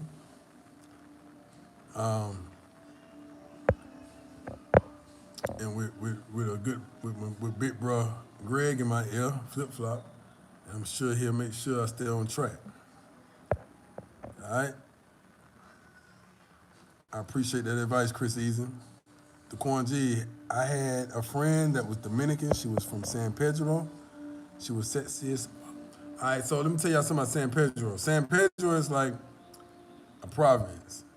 A Tomeo is San Pedro de Margarita. Eway is, oh, no, not San Pedro de Margarita, I'm sorry. Eway, San Pedro. San Pedro is a province with a whole bunch of different places, just like Puerto Plata. San Pedro de Margarita is San Pedro de Margarita. And San Pedro de Tomeo, San Pedro Eway. So I had to learn that once I started indulging more so, because we think San Pedro is San Pedro de Macorís. We just say that we think Puerto Plata City is just Puerto Plata. You know, this is what it is. All right. Yeah, most of the girls in San Pedro are spectacularly beautiful. I wonder if $1,500. Oh, okay, yeah, $1,500, 1,500 USD is enough for 7 nights. Yes, it's enough for 7 nights, man. Depending on what you're doing. Why is learning to dance in Dominican Republic so important? All right, because it's their culture. Okay, learning to dance in the Dominican Republic is very important because, unlike us in America, we dance, but we don't have a dance that represents us. One day it's the Tootsie Roll, the next day it's the Running Man, the next day it's the fucking Squirrel, the next day it's the Get Out, the next day it's the 6 months later it's fucking Superman that whole goddamn. Then it's, you know what I'm saying, Lean and Rock with it. Then it's, so we just, but in the Dominican Republic, they have created their own dance, which is the bachata. It's originated in the Dominican Republic. And it's actually, I think, 10 different ways to do the bachata because it got different regions that do it a little differently. You know, different regions, you'll notice they do the bachata differently. So that's why you might do the bachata in one Dominican might be like, yo, bachata good, but you're like, well, hold on, I'm doing it based on one region. You learn all the regions, which I'm learning, then you can kind of like go with the flow with anybody. And so they also created merengue, and they also have something else. So those are the dances that the Dominicans actually created themselves. So these are their dance. So it's a traditional thing that you see the kids learning. You'll see the mothers bachata. You see the fathers bachata with the daughters and the sons. The parents at a very young age they learning the bachata. You see what I'm saying? They learning the steps. The merengue, they getting the steps together. Only thing they don't really know out here for a fact is that as a whole it's salsa. It wasn't created here, but if you meet a Dominican that don't bachata, you tell them, then you got the right to tell them your ass ain't Dominican, goddamn. You were born here by blood, you Dominican, but shit, your ass ain't Dominican. You Dominican in blood, but you ain't fucking Dominican. See, so now you see what I'm saying now, you know. So you know, so that's why it's important to dance because these people here live off of dance music. If you invite some people over to the house, your music got to be turned up. Now you make noise, it's all good. Be yourself, be yourself, be normal, talk your shit, talk your shit. Hey, talk your shit, talk your shit. Well, that's peanut butter and jelly or peanut butter and chocolate? Peanut butter and what? Jelly or chocolate? Is jelly enough? You know what jelly is? Yeah, so yeah. So so dance when you invite some Dominicans to the house, your music got to be turned up to the max. And you got to have the alcohol and be ready to dance. 'Cause they some dancing motherfuckers. So that's why it's important to know how to dance. Tiffany, and it's something else you asked me.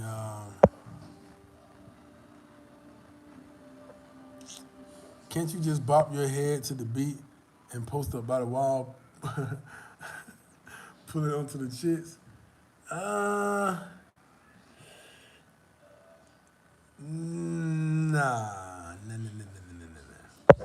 In Sasua, yeah, you can just stand up on the wall, bop your head, and just tell the chicks to come here.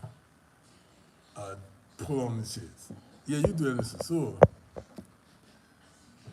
Or in Sasua, similar Sasua areas around the country. But nah, you can't. You ain't gonna get away with getting a chick like that here. Your ass gonna have to figure some shit out. You have to show her you know what the fuck you doing, goddamn. You know what I mean? All right, so see face go. One thing about Dominican women, she gonna feed you ASAP immediately. A Dominican woman, and I always have to factor the Haitian women in too, guys, because You got to understand that this island itself as a whole, Hispaniola, before it became Haiti and Dominican Republic. And this is because I'm here and I know. This ain't just Dominicans, goddammit. It's Haitians running all through the bloodline here too. There's a lot of stuff going on around here that I'm like, whoa, man, shit. So Haiti is here, and this country hearts beats to Haiti. I'm just saying that I see who building everything. I see why the DR look like Haiti, because you got the Haitians building everything around this motherfucker. You see what I'm saying? So it's like, you can't, so we talking about Dominicans, that's fine. But we gonna make, I got a beautiful Dominican female. She magnificent. Y'all gonna meet her in a minute. She's Dominican and Haitian mixed. And as soon as I quit being lazy and just go on over there and sit with her, we're gonna go live, we're gonna talk about that. We're gonna get to some juicy shit, you know what I mean? So that's gonna be very interesting. I'm gonna make a compact video first and post it, then I'm gonna turn around and make a live based on the comments and stuff, and we'll go live with her. You know, but yeah. But yeah, they feed you, man. They feed you ASAP, man. So we had, it's good enough unless you can't control your chica's thirst. Whoa, what y'all talking about? The Quan G say, do the Dominican females approach you or you gotta approach them? Good question. Very good question. Okay. In Sosua, they gonna approach you, goddamn. You ain't gotta worry about saying, you ain't gotta do nothing, just pull up, goddamn. You ain't gotta do nothing, just right or wrong, bro. It's straight, that's right. Yeah, that's right. You ain't gotta do nothing, just, you can be ugly, fat, skinny, short, tall, stink, retarded looking, it pretty ugly. It don't fucking matter. They gonna approach you. I don't give a damn. They gonna approach you, okay? But, and I'm gonna say the matrix of Sosua, you can go into some Sosua neighborhoods where you don't go, where you don't know nothing about. And you're gonna see some shit change on your ass. But when you going at, typically, the Latin woman is not gonna approach you at all. That's just Latin America in itself. Haitian women are not going to just approach you, a good Haitian woman. They're not gonna do that. The Dominican woman, a good Dominican woman, outside of this matrix of Sosua, then we got the matrix in America. Shout out to Taylor Made Dreams. But we got, I done created the matrix in Sosua too. We got the matrix in the DR too, goddammit. But so your ass gonna have to do some approaching. And it's funny because check this out. This is based on a true story. I ain't gonna say the name and stuff. I don't know if you want me to say his name. But I was riding with my friend, and they always tell me, "Hey, KL, hey man, I want a unicorn, man. I want a unicorn. I want the girl that you talk about so much. I want a unicorn. I want a good girl. I don't want. I'm tired of these mango. I'm tired of Sosua. I'm tired of this. I want a man." Yeah, probably so, but I think I want, jelly in there. Let me see some jelly in there. All right, I'll do it by itself. But give me 1 second, yeah. So, but I said, okay, cool. So I take them around the unicorns and how I move, and I put them with me, and I show them like, look, this is how you get it. This is how you find a good girl, and there she go, boom. Bro, guaranteed she a good one. I tell them straight up, boy, go get her. It's like, I say, man, listen, bro, you gonna go get her? If not, I'm gonna go get her. But go get her.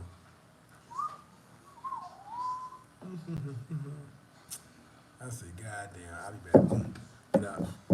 Walking down, boom, hold up traffic, boom. Stop traffic. Everybody beeping on. I'm like, man, sure. Anyway, baby, listen, she saying no, I'm like, baby, I can listen.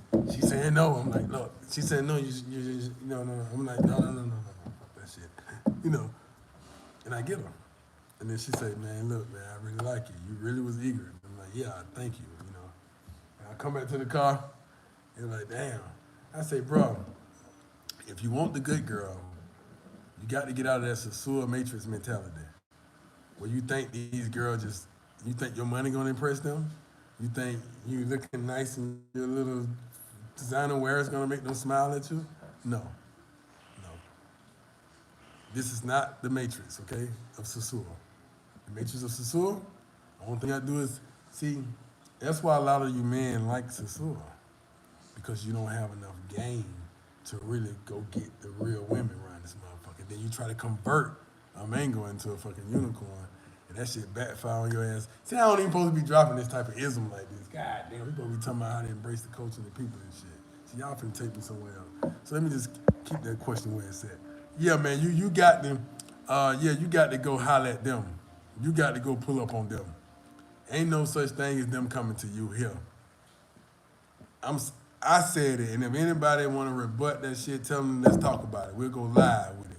We'll split the screen and we'll debate that shit. Goddamn it! And I promise you, I'm gonna win that shit. Goddamn, straight up, all day, every goddamn day. The real women here, you ain't finna goddamn. She ain't finna approach nothing.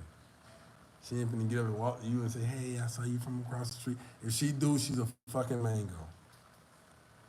And that mango shit, applies in the matrix of Sasua in any type of related areas, okay?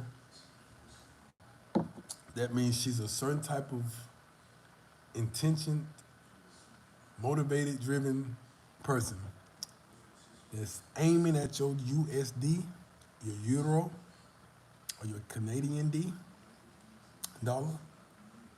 She's coming at your pockets, your bank account. She's separating you from your money. Remember we had that talk about, that's another way to protect yourself and avoid trouble. Don't allow these women to separate you from your money. She's constantly asking you to buy shit, but not offering you nothing. Like, bitch, hold on. You keep asking for little shit, but when are you gonna wash my clothes? When are you gonna call me and say, "Hey, good morning. When the last time you had your clothes washed? Bring them over here. I'm washing your clothes from now on. From now on, you bring your clothes to me, okay?" And no, I'm not asking for anything in return. Just bring your clothes to me. Some women that not smart enough to play the long role. Sometimes the long haul is good. Like, I'm gonna do everything for him because I know 5 years from now I'm gonna have everything for me. I respect that shit. It's like an investment. Sweat equity is just as much as investing money. It's the same. If sweat equity is fucking probably more than investing money. You know what I'm saying? So I get it. That's where we at.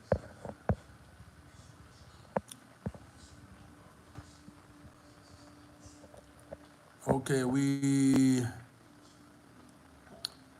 I'm gonna try scuba diving, cabarete, horseback riding, and the Porta Plata tulips exciting. Hey King, it's no good. Okay, yeah, I remember that comment right there from earlier.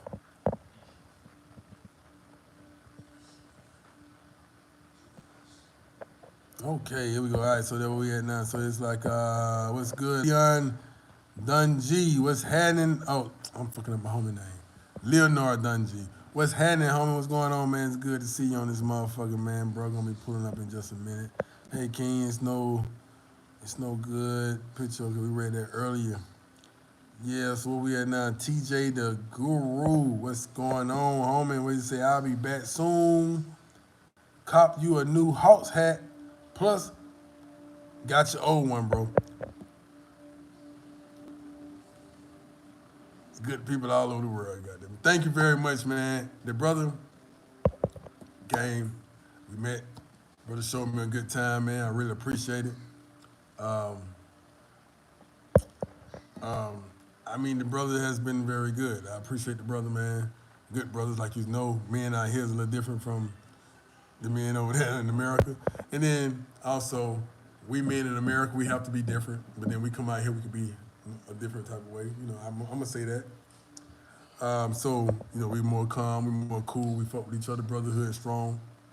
Yeah, the brother man showed love, man. I really appreciate brothers that has good intentions and not no fucking dumbasses and shit. You understand what I'm saying? You brothers that have bad intentions, you really some fuck shit.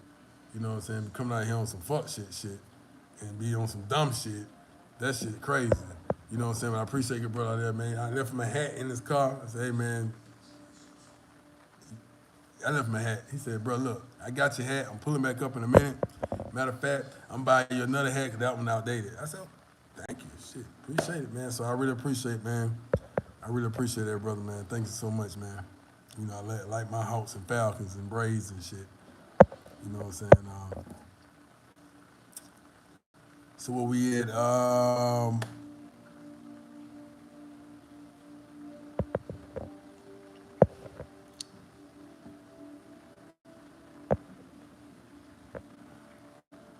Mr. Relentless say stay focused. Absolutely. More like a 4x4 Ralph, but the food looks dank. Captain Bougie. I guess he responded to something else, man. Baseball is first here. See, face good. Nicest people you will ever meet. That's right, the Dominicans. And the Haitians. Those some nice motherfuckers too. I think the Haitians are even more nice. But they can get crazy though. The Haitians just get gangsters like a motherfucker. That's mean. Them motherfuckers a little different. So now it's hard for me to mention the Dominicans without mentioning the Haitians. Or mentioning the Haitians without mentioning the Dominicans. All right, so go to Monte Cristi and record something from there. All right, I will. I've been there a few times, but I haven't recorded.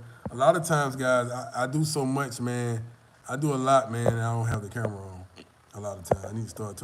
Matter of fact, one of my guys, he was like, yo, you need to turn your, if I got to turn it on for you, man, you need to turn it on. Because I had, I don't, sometimes I be so wrapped up with my connecting with people, man, I don't be thinking about it on camera sometimes.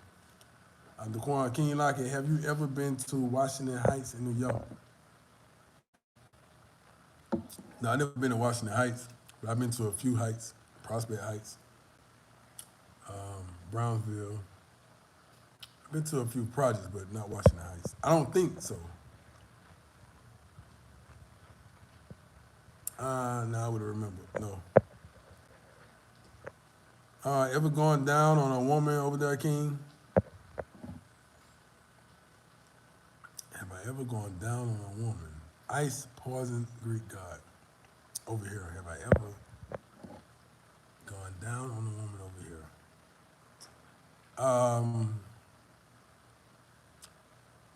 Of course. What the fuck? I like eating pussy. The fuck? As long as it's clean and safe, and I like the girl, I'm gonna go down, down, baby. Your feet in the boom, boom, boom. I'm gonna be Nelly, goddamn, in 1920, early 2000, goddamn. What the fuck you talking about? Yeah. Do I go down on mangoes? No.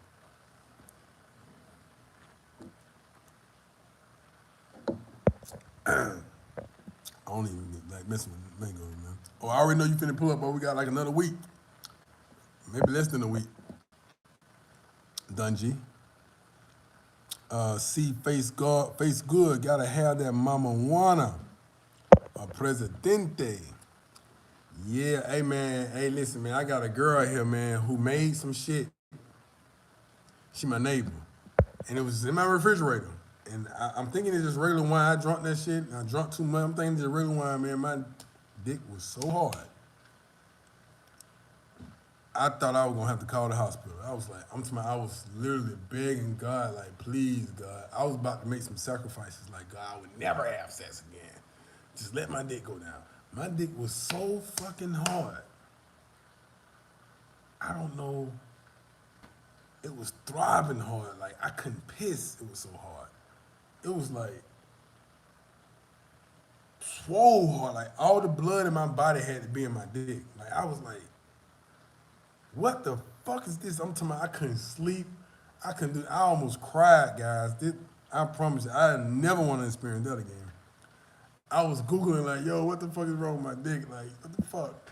What happens if it don't go down? Like, how can I get it to go down? Can I burn a match or something on my balls and make it just go down? Like, I'm not thinking about anything, about nothing.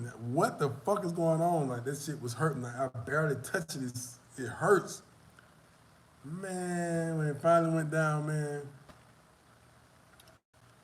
I found that girl and said, yo, what the fuck was that I drunk? She said, what, you drunk that shit in the refrigerator? I said, yeah. She said, how much of it did you drink? I said, all of it. She said, oh my God, you weren't supposed to do that. I said, what? She said, only a capful and you'll be straight. I said, make me some more of that shit. She said, I'll make you some. You just pay the ingredient. Give me 500 pesos. I said, do you have some now? She said, yeah. I said, give me that shit. She said, nah, I can't give you my shit. But I don't, she had the fucking Mama Wanna. She had her little own concoction.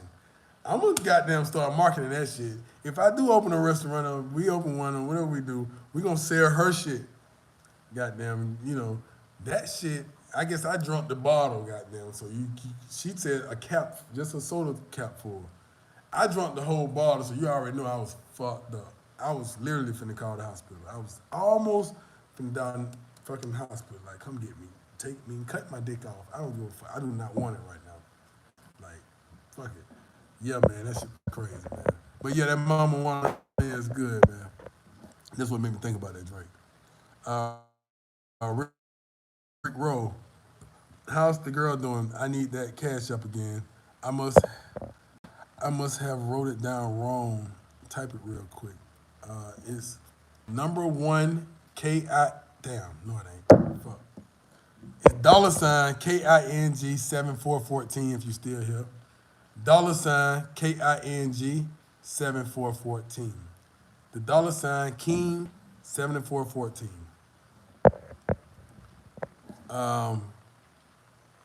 And the girl, she's doing all right. She's doing good. She's in St. Domingo right now.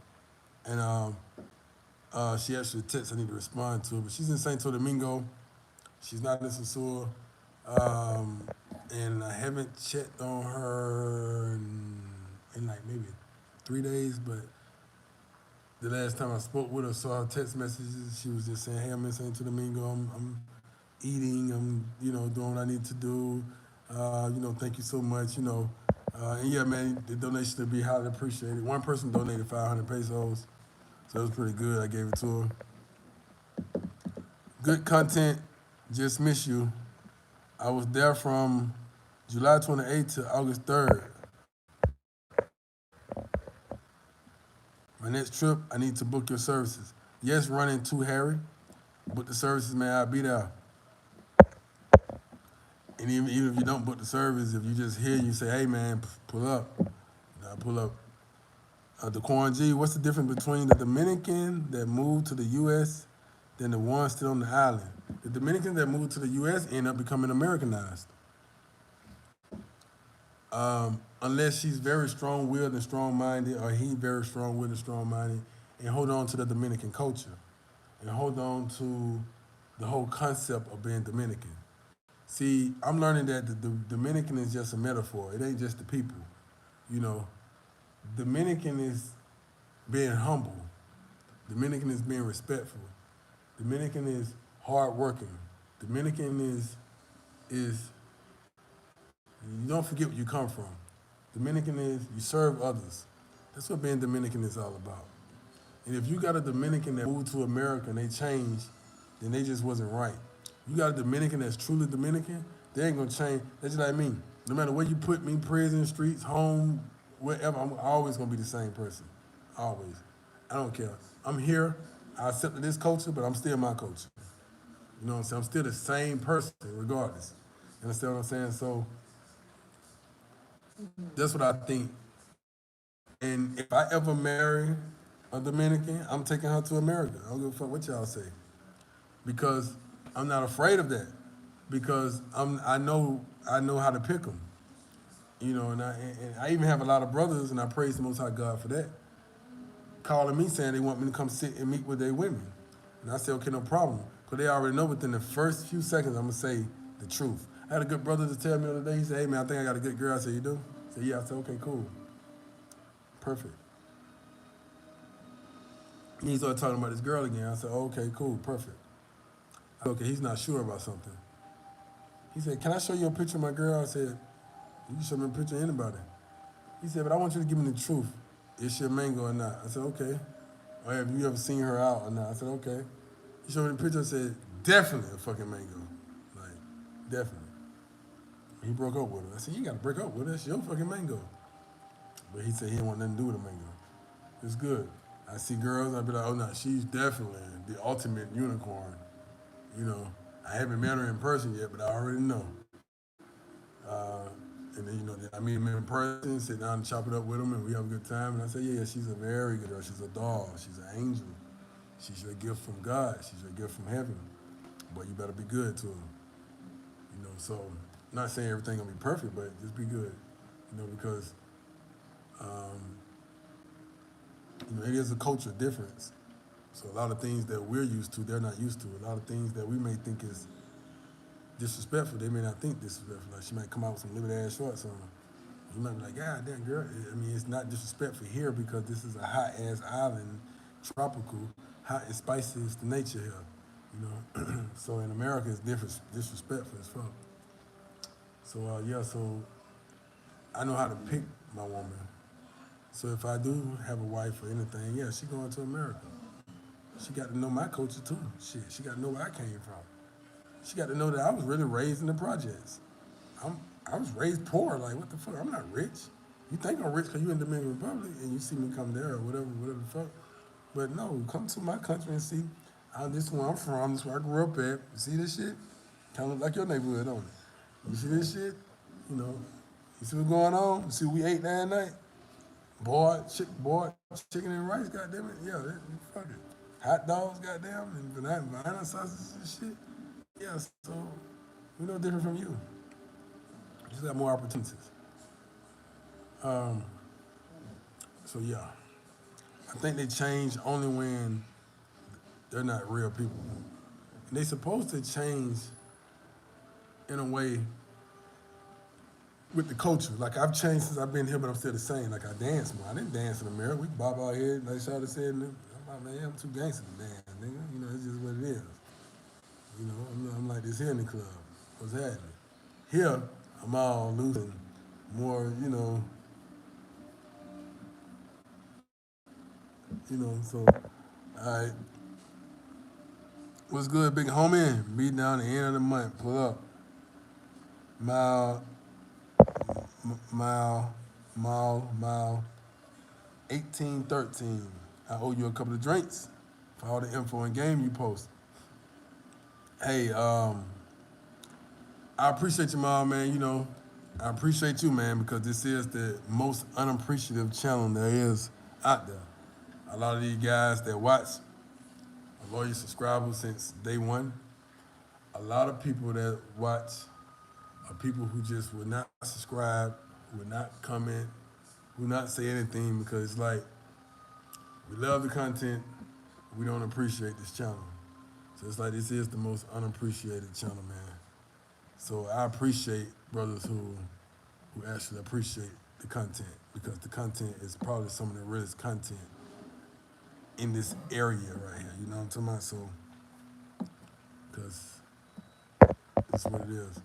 How do you feel about Casa Linda? I like Casa Linda. Casa Linda on my Instagram. I promote them. They promote me. I like Casa Linda. Casa Linda is pretty cool. They have a noise audience. They'll turn the power off. I've heard. I never had the power turned off. But security will come find your ass. And that fine can be up to $100. The security come. They got to come too many times. So the best thing they do a lot of times, well, I don't want to talk about that because I know Castellina is looking at this video. But yeah, Castellina is a great place, man. Great place. I like the way it's set up. It's pretty cool.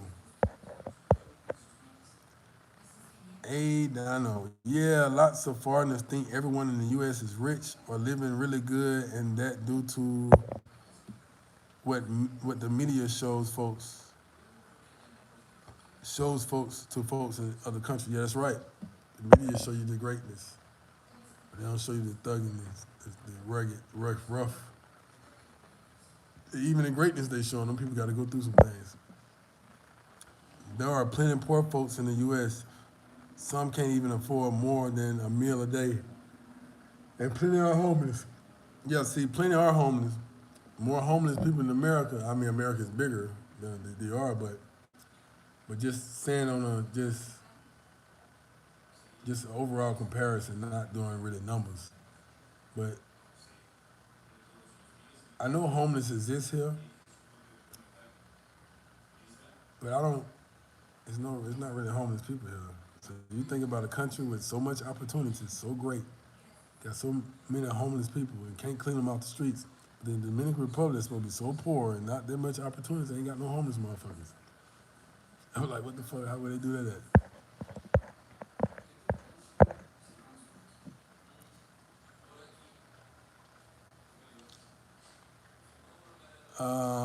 Hey, Mal, Dungy say he's staying in Casalinda. Casalinda's pretty good. I like to set up. One thing about Casalinda, everybody over there partying, and the neighborhood is built for that. So you might step outside and step in somebody else's shit. Like, what's happening? You know, plenty of time I done stepped out of Villa in Casalinda, caught some guys walking with some girls, and the girls chose up, and they ended up leaving with the girls. Like, hey, you know the name of the game, nigga. Your bitch chose me. You know, we had this like gentlemen, we can get into some games. Now I'm just playing some Snoop Dogg skit, y'all. It's a Snoop Dogg skit. But yeah, but the story is true, so it's the truth behind that. All right? Daquan. G, say last question. The 2-minute video you posted that have last question, the 2-minute video you posted, they have 410,000 views of the Sasua girl on the beach. Have you seen them since that video? You mean it has 4,010 views? That's probably what you're saying. I know they don't have 400,000 views. God damn. Shit, we gonna have a celebration. I might need to go ahead and sign the monetization papers. Coño diablo. But you probably meant 4,010 views. Oh, yeah, because you forgot the dot. Yeah, so it's boom, boom. Yeah, of course, man. All the girls in my videos, I see them. And those particular girls in that video, I see them. And I still have a standing relationship with them.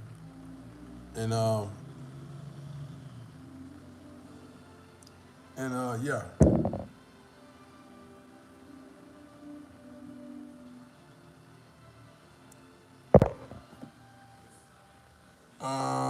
What other countries you want to travel to?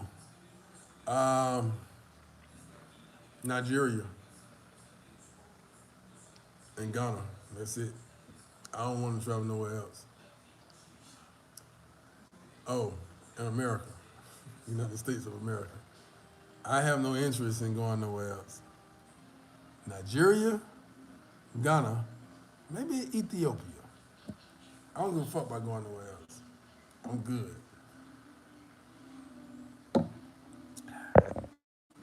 Unless, unless my platform, subscribers, request that I go somewhere else, and they also donate for that. Then I'll move and go somewhere that you want me to go and you want me to indulge in. Oh, Haiti. Can't forget about Haiti. Haiti is like, right now it's like top. I can't forget about it. See, Cuba was what I was supposed to went to before I came here. But when I came here, it just took too long for my mission to be completed, so I'm still here. But yeah, man, so unless y'all want me to go somewhere you want me to go, then y'all fund that shit, I go. I've been invited to, I think, India. I've been invited to India, and I've been invited, I think, to the Philippines. So I'm gonna take those invitations because, the brothers say they inviting me and they gonna take care of everything. So I say, okay, shit, I'm gonna pull up. I appreciate it.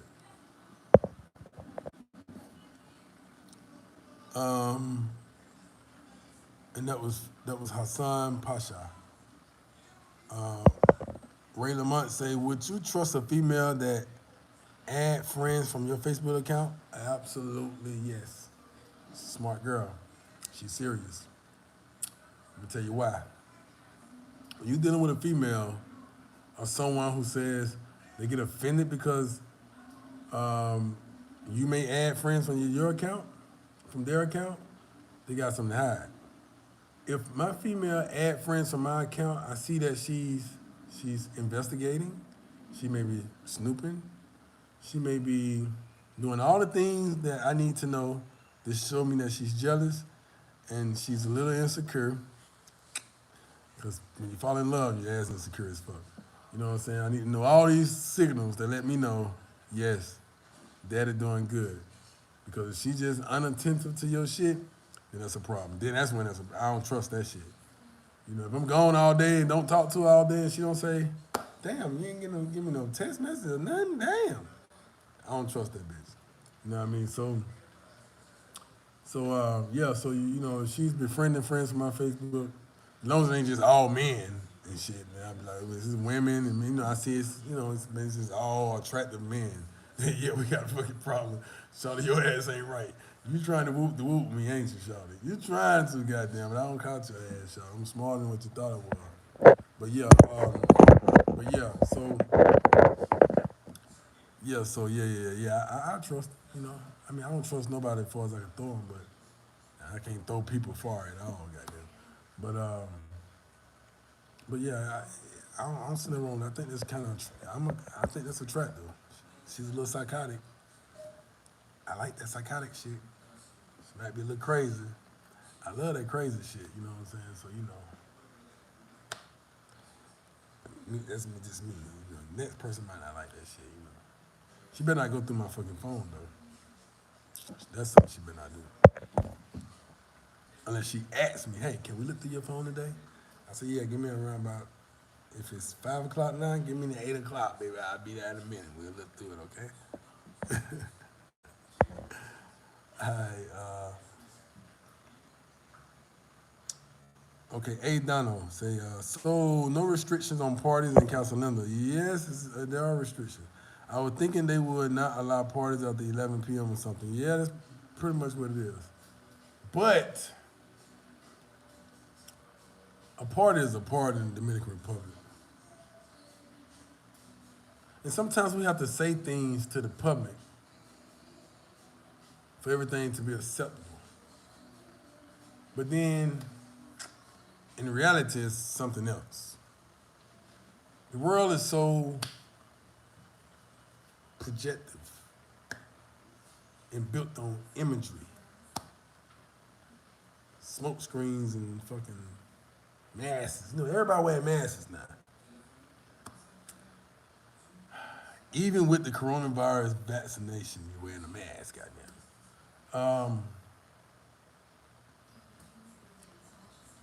Yeah, so you get what I'm saying. Much respect to Casalinda. It's a good place. I like Casalinda. Big shout out to Casalinda, by the way. No, the video says 410. Damn, for real? I need to go back and look at that video. It says 11 months ago. God damn. I got 400, goddamn. 410,000. If you telling the truth, my brother, and you the Quan G, I owe you a drink and some more shit. Come on out here, man. I got you. We're gonna, cause you just told me some shit I don't fucking know. And I'm always looking through some shit, so maybe, brother, you got the numbers wrong.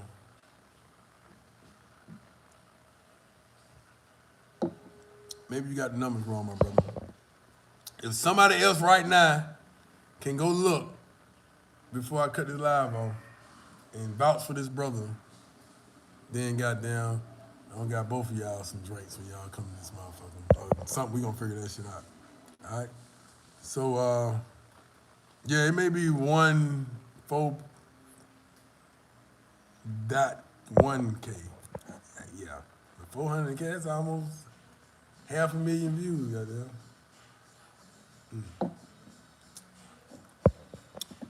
But all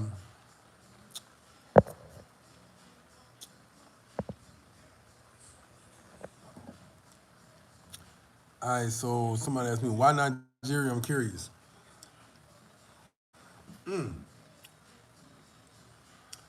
I need to put your question as the title of a video and give you the question, because I get to rambling and talking about shit and going off into other shit. Nigeria is part of who I am. Native American, like Pocahontas, Native American, Indian, so-called Indian, it's me. So half of me don't know nothing about no fucking slave trade, all right? Half of me like, look, I was here, fuck a slave trade. This is my fucking country. This is my land, this is my dirt, this is my soil, this is my shit, motherfucker. You know what I'm saying? This is my shit. Yeah, I know it was wrong, but it's okay, brother. It's okay. So yeah, it's 4.1 thousand probably less than that. Who knows? But he said it was the wrong channel. But I can't wait till I get to 400,000 views. You know, that'd be great.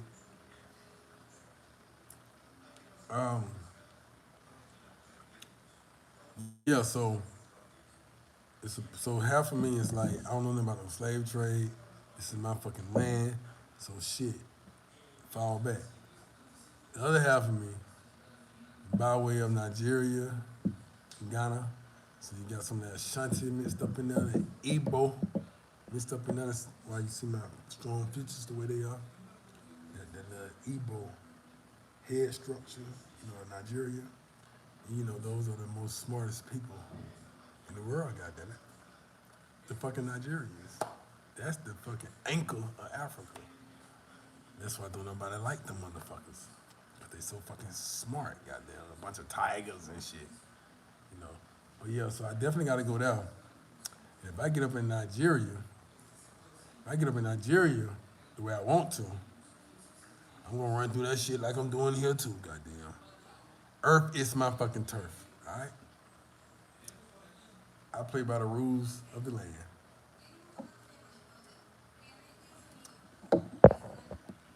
But yeah, I like the Ibibio tribe in Nigeria. I like the rivers. I like Yoruba tribe in Nigeria. I like how Yoruba has some of the most submissive women in the world, other than Thailand. Did you know that? See, I'm very well versed in different cultures. I'm very well versed in a lot of things that I just don't talk about. But yeah, but the Yoruba tribe, it's like coming to America. When he said jump, he said Bart. That's how them women are. Them some good fucking women. And they so good, you can say, I don't want you to be good. Fucking be bad today. They gonna be bad, shit. You know what I'm saying? Shit. Be a hoe today. You gonna be a hoe. A good hoe too. You know what I'm saying? So, but Igbo, that's Mio. It's Mio. So that's why I said I want to go to Nigeria. And also, I always say before I get married, I want to make sure I go to Africa. I make sure I go to Haiti. I want to go to certain places first before I just settle down. Even if I settle with a Latina, I just want to make sure I was able to sow my royal oats and get it all out before I marry my 4 wives, okay? All right. So okay. Hey, down on say, now that you mention Igbo, I see the futures in you. Yeah. So you know the Igbo people, you see the, strong structures and shit. And then, yeah.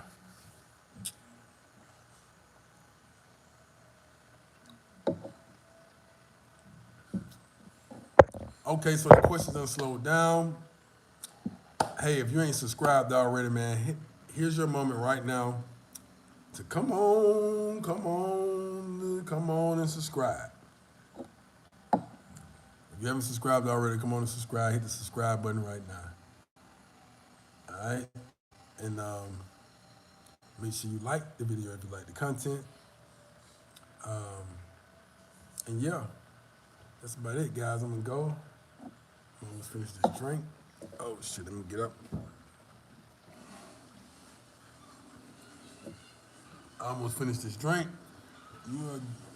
So are you doing anything else in the DR for income, like working online or some business? Um, yes, of course. I don't know who that is. Dano. I don't know if you know how long you've been subscribed to this channel, but I'm not military retired. I'm not on no pension. I'm not, you know, I came out of chain gang, prison, and just decided I just want to move differently, do things a little differently. You know what I mean? So yeah, business definitely is the way to go.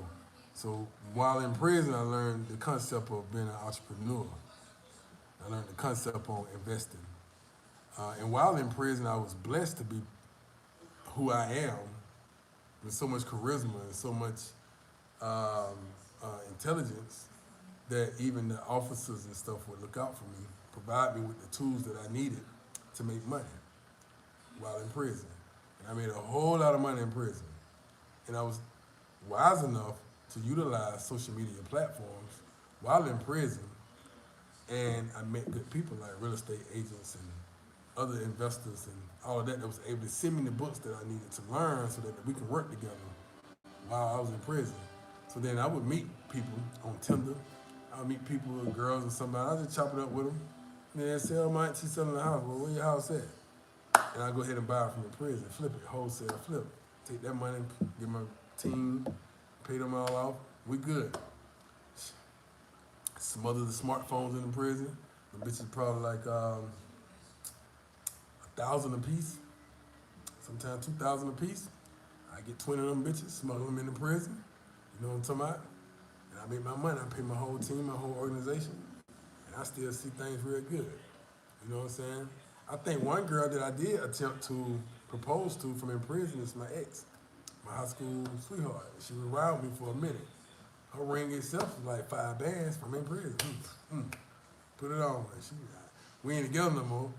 You know, she went to another man that's dragging her ass. But hey, one thing I can say, I did that. You know what I'm saying? From in chain gang. You know, but also guys like Dungy that's on here right now. Glad to have you. You know, fresh out of fucking prison. You know, I was blessed to be a part of their team and blessed to meet that brother. And I walked into a club situation, you know what I'm saying, as part owners with the team. You see what I'm saying? So it's like, that's coming fresh out of prison. Walk out of the situations and walk into situations and you just never look back. So, and that's all I'm gonna say, man. I just got an innovative mindset. You know what I'm saying? And that's just how it is. No matter where you put me on God's green earth, I'm gonna triple my worth. And that's what Jay-Z said, man. That's what, Dungy, appreciate it. Got vouchers on this motherfucker. Appreciate it, brother. That's a voucher. So you want to troll me? Go pull up on him. Troll me. y'all be pulling up on motherfuckers who I done fucked and smashed and told them I ain't want them no more and shit. And y'all pull up on them motherfuckers. You know what I'm saying? Trying to troll some shit. Y'all go pull up on motherfuckers I done beat up and shit. And then you got go pull up on motherfucker that got there. You know what I'm saying? We on equal plan. It's just real shit. You know, but anyway, but yeah, so, and I'm joking, but you know, there's some truth to the jokes, of course. There's truth to every joke. But yeah, so, but like Jay-Z said, man, you put me anywhere on God's green earth, man, I'm gonna triple my worth. I don't give a fuck where I'm at. And I can start over right now. I can start from, see, a lot of you motherfuckers can't do that shit. You don't know what it's like to get everything taken away from you. A lot of you motherfuckers commit suicide. A lot of y'all niggas gonna die. A lot of y'all gonna get murked, killed, boom, dome check. Why? Because you don't know, you have no fight, you have no backbone, you have nothing in you. You know what I'm saying? So you don't know what it's like to have to just figure that shit out. You don't know what it's like. Just like what I was saying about the unicorn, my partner and shit. Motherfuckers would rather go to Sasua because the bitches just, you don't have to use no game, no mouthpiece, no nothing, just, and you're gonna get chose up. But when you know you got to actually utilize the tools, your natural abilities, and know, and motherfuckers get scared then. And a lot of you don't know, you wouldn't know what to do if you lose everything. You have to start all back over. A lot of you would die. A lot of you would get killed. And a lot of you would commit suicide.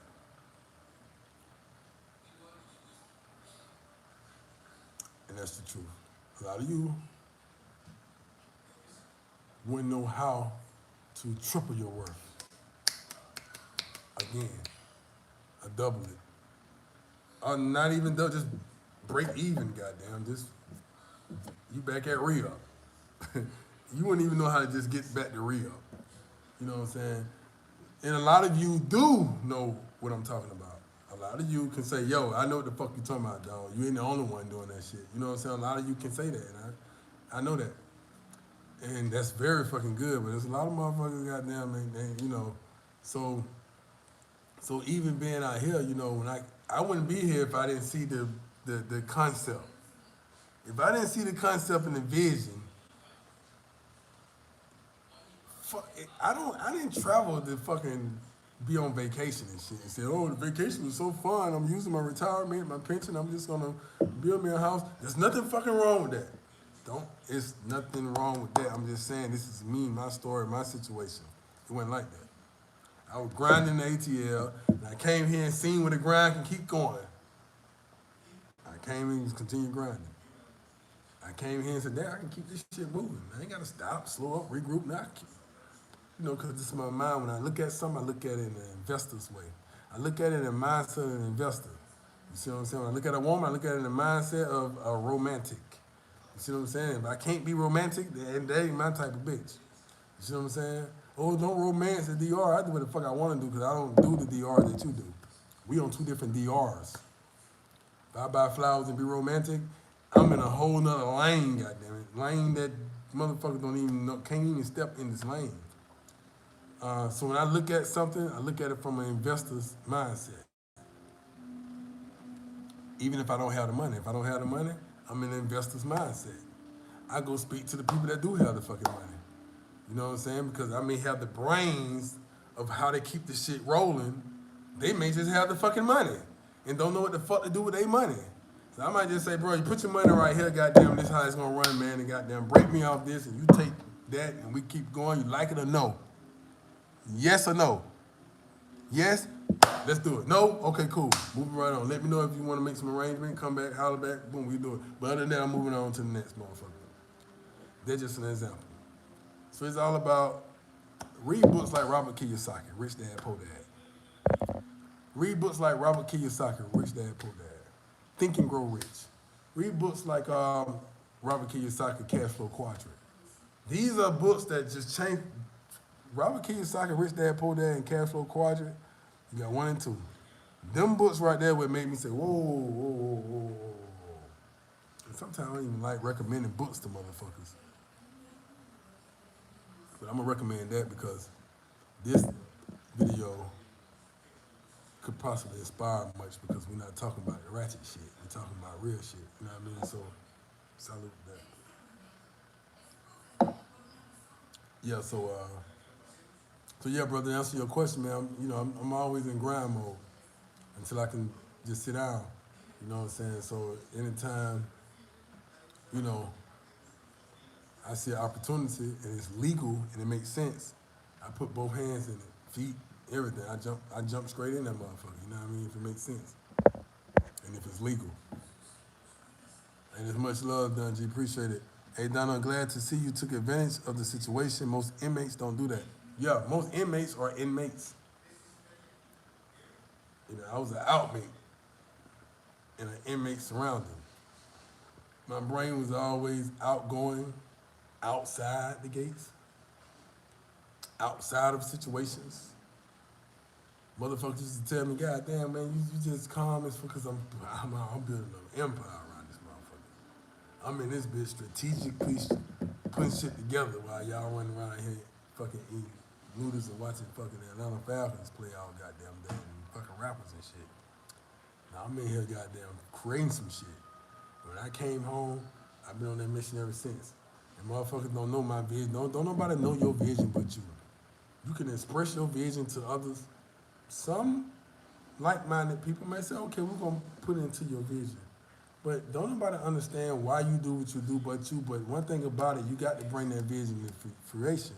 fruition. Because if you don't, then your vision is just as much. It's only worth what they said it was at that point. And that's why they fucking didn't believe you. So a lot of people don't understand family and stuff, man. You in the deal, why? But slowly but surely they say, oh, I see why. I see. Man, I'm fucking doing shit that typical normal motherfuckers don't do. Especially from my community, the black community, the African American community. We don't think to go build businesses in the other countries. Offshore's account, we be like, what the fuck? Man, I'm good right here on Glenwood, homie. Fuck that shit. My shit. You know what I'm saying? We don't think they go goddamn. Man, don't you know, man? I didn't know I was gonna ever be speaking Spanish, man. I speak Spanish now. I can come tell you I speak a little Spanish. It used to be I don't speak no Spanish. Now I say I speak a little Spanish. I can roll with you a little bit. You might not understand everything I'm saying, but I know what the fuck I'm saying. I know what you're saying, so it's not even important about anything else. Goddamn, you know, you know what I'm saying. So, but French, Creole, I'm learning other languages now. I'm learning different cultures, dances, food, dishes, people. I was in a room yesterday, not even a room, at a fucking party yesterday. I'm sitting with somebody from England. I'm from America, Haiti, Dominican Republic, France, and somewhere else. And I'm sitting here like, damn, this is a whole diverse group right here. I was just thinking like that. On Glenwood, Bankhead, ATL shot, I would have never goddamn thought of this shit. Rappers don't even do that shit.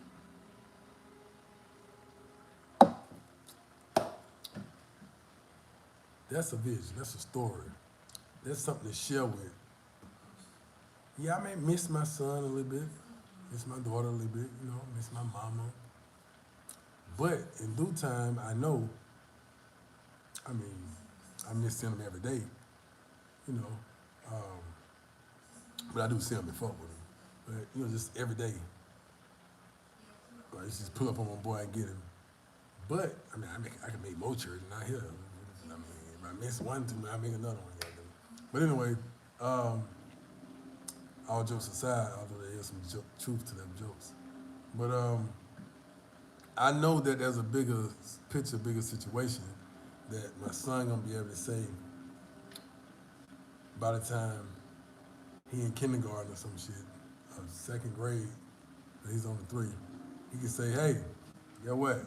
Man, I got family over here in Colombia, over here in the DR. You know, I'm finna fly out, goddamn, my passport here, man. I'm already with Machado. He already in school doing different shit, you know what I'm saying? He got offshore accounts and all this shit going on, you know what I mean? But nobody understand your vision but you. I can't make motherfuckers understand my vision. They just, there you over there. The only thing they say down in the DR is full of girls and guys who like to fuck those girls. So that's what you over there doing now. Actually, I'm not. I don't even have sex that much here. And if I do, it's with select few people. You know what I'm saying? So it's not that part of it, but you can't convince another motherfucker that shit until you show them what's going on at the time when the grind is time to shine, goddamn. When the time for the grind to shine, goddamn, that's when they know, okay, I respect that shit now. When can I visit? Same motherfucker that didn't believe in the shit. Now you saying, hey bro, when can I visit? And this is my mama. She cussed my ass like, God damn it, boy, you might be stupid, boy. Cause she love me, she roared. Nice. Well, baby, can you find me a retirement home down there? I think I'm gonna go on and move. Okay, I got you, mama. And not only just that, and I praise the Most High for this, I do not take all credit myself. Not even just that. So many of you guys that's influenced and inspired now to come here do business, to see I post so much, man. It's like I'm pushing it, I'm force feeding it to you. I'm showing you like, look, we can do this shit too, goddamn, fuck it. Other people ain't the only one that do this shit, we do this shit too. You know what I'm saying, man? Come on, man. So I'm just happy to be able to say like, you know, I'm inspiring a lot of people through my own inspiration of what inspired me, which are other people, you know. And so yeah, man. So that's I know it was a long drawn out answer, man, but I appreciate your question, man. You know. Yeah, man. I took advantage of all them situations. Any situation that I feel is beneficial, I take advantage of it. But no more questions, anything like that. I'm about to go on and get up out of here, and probably try to see what I can get myself into. I mean, it's not hot today. It's kind of cloudy. It's like borderline rain. May have a few people over and play the pool. Maybe skinny dip. Maybe sex in the pool. May just listen to music and dance. I don't know what I'll do today. May read a book.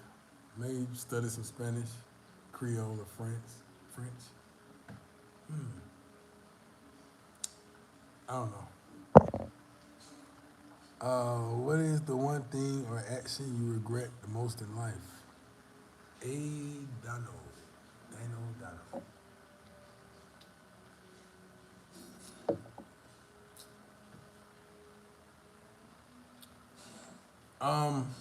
I tried to not live with any regrets,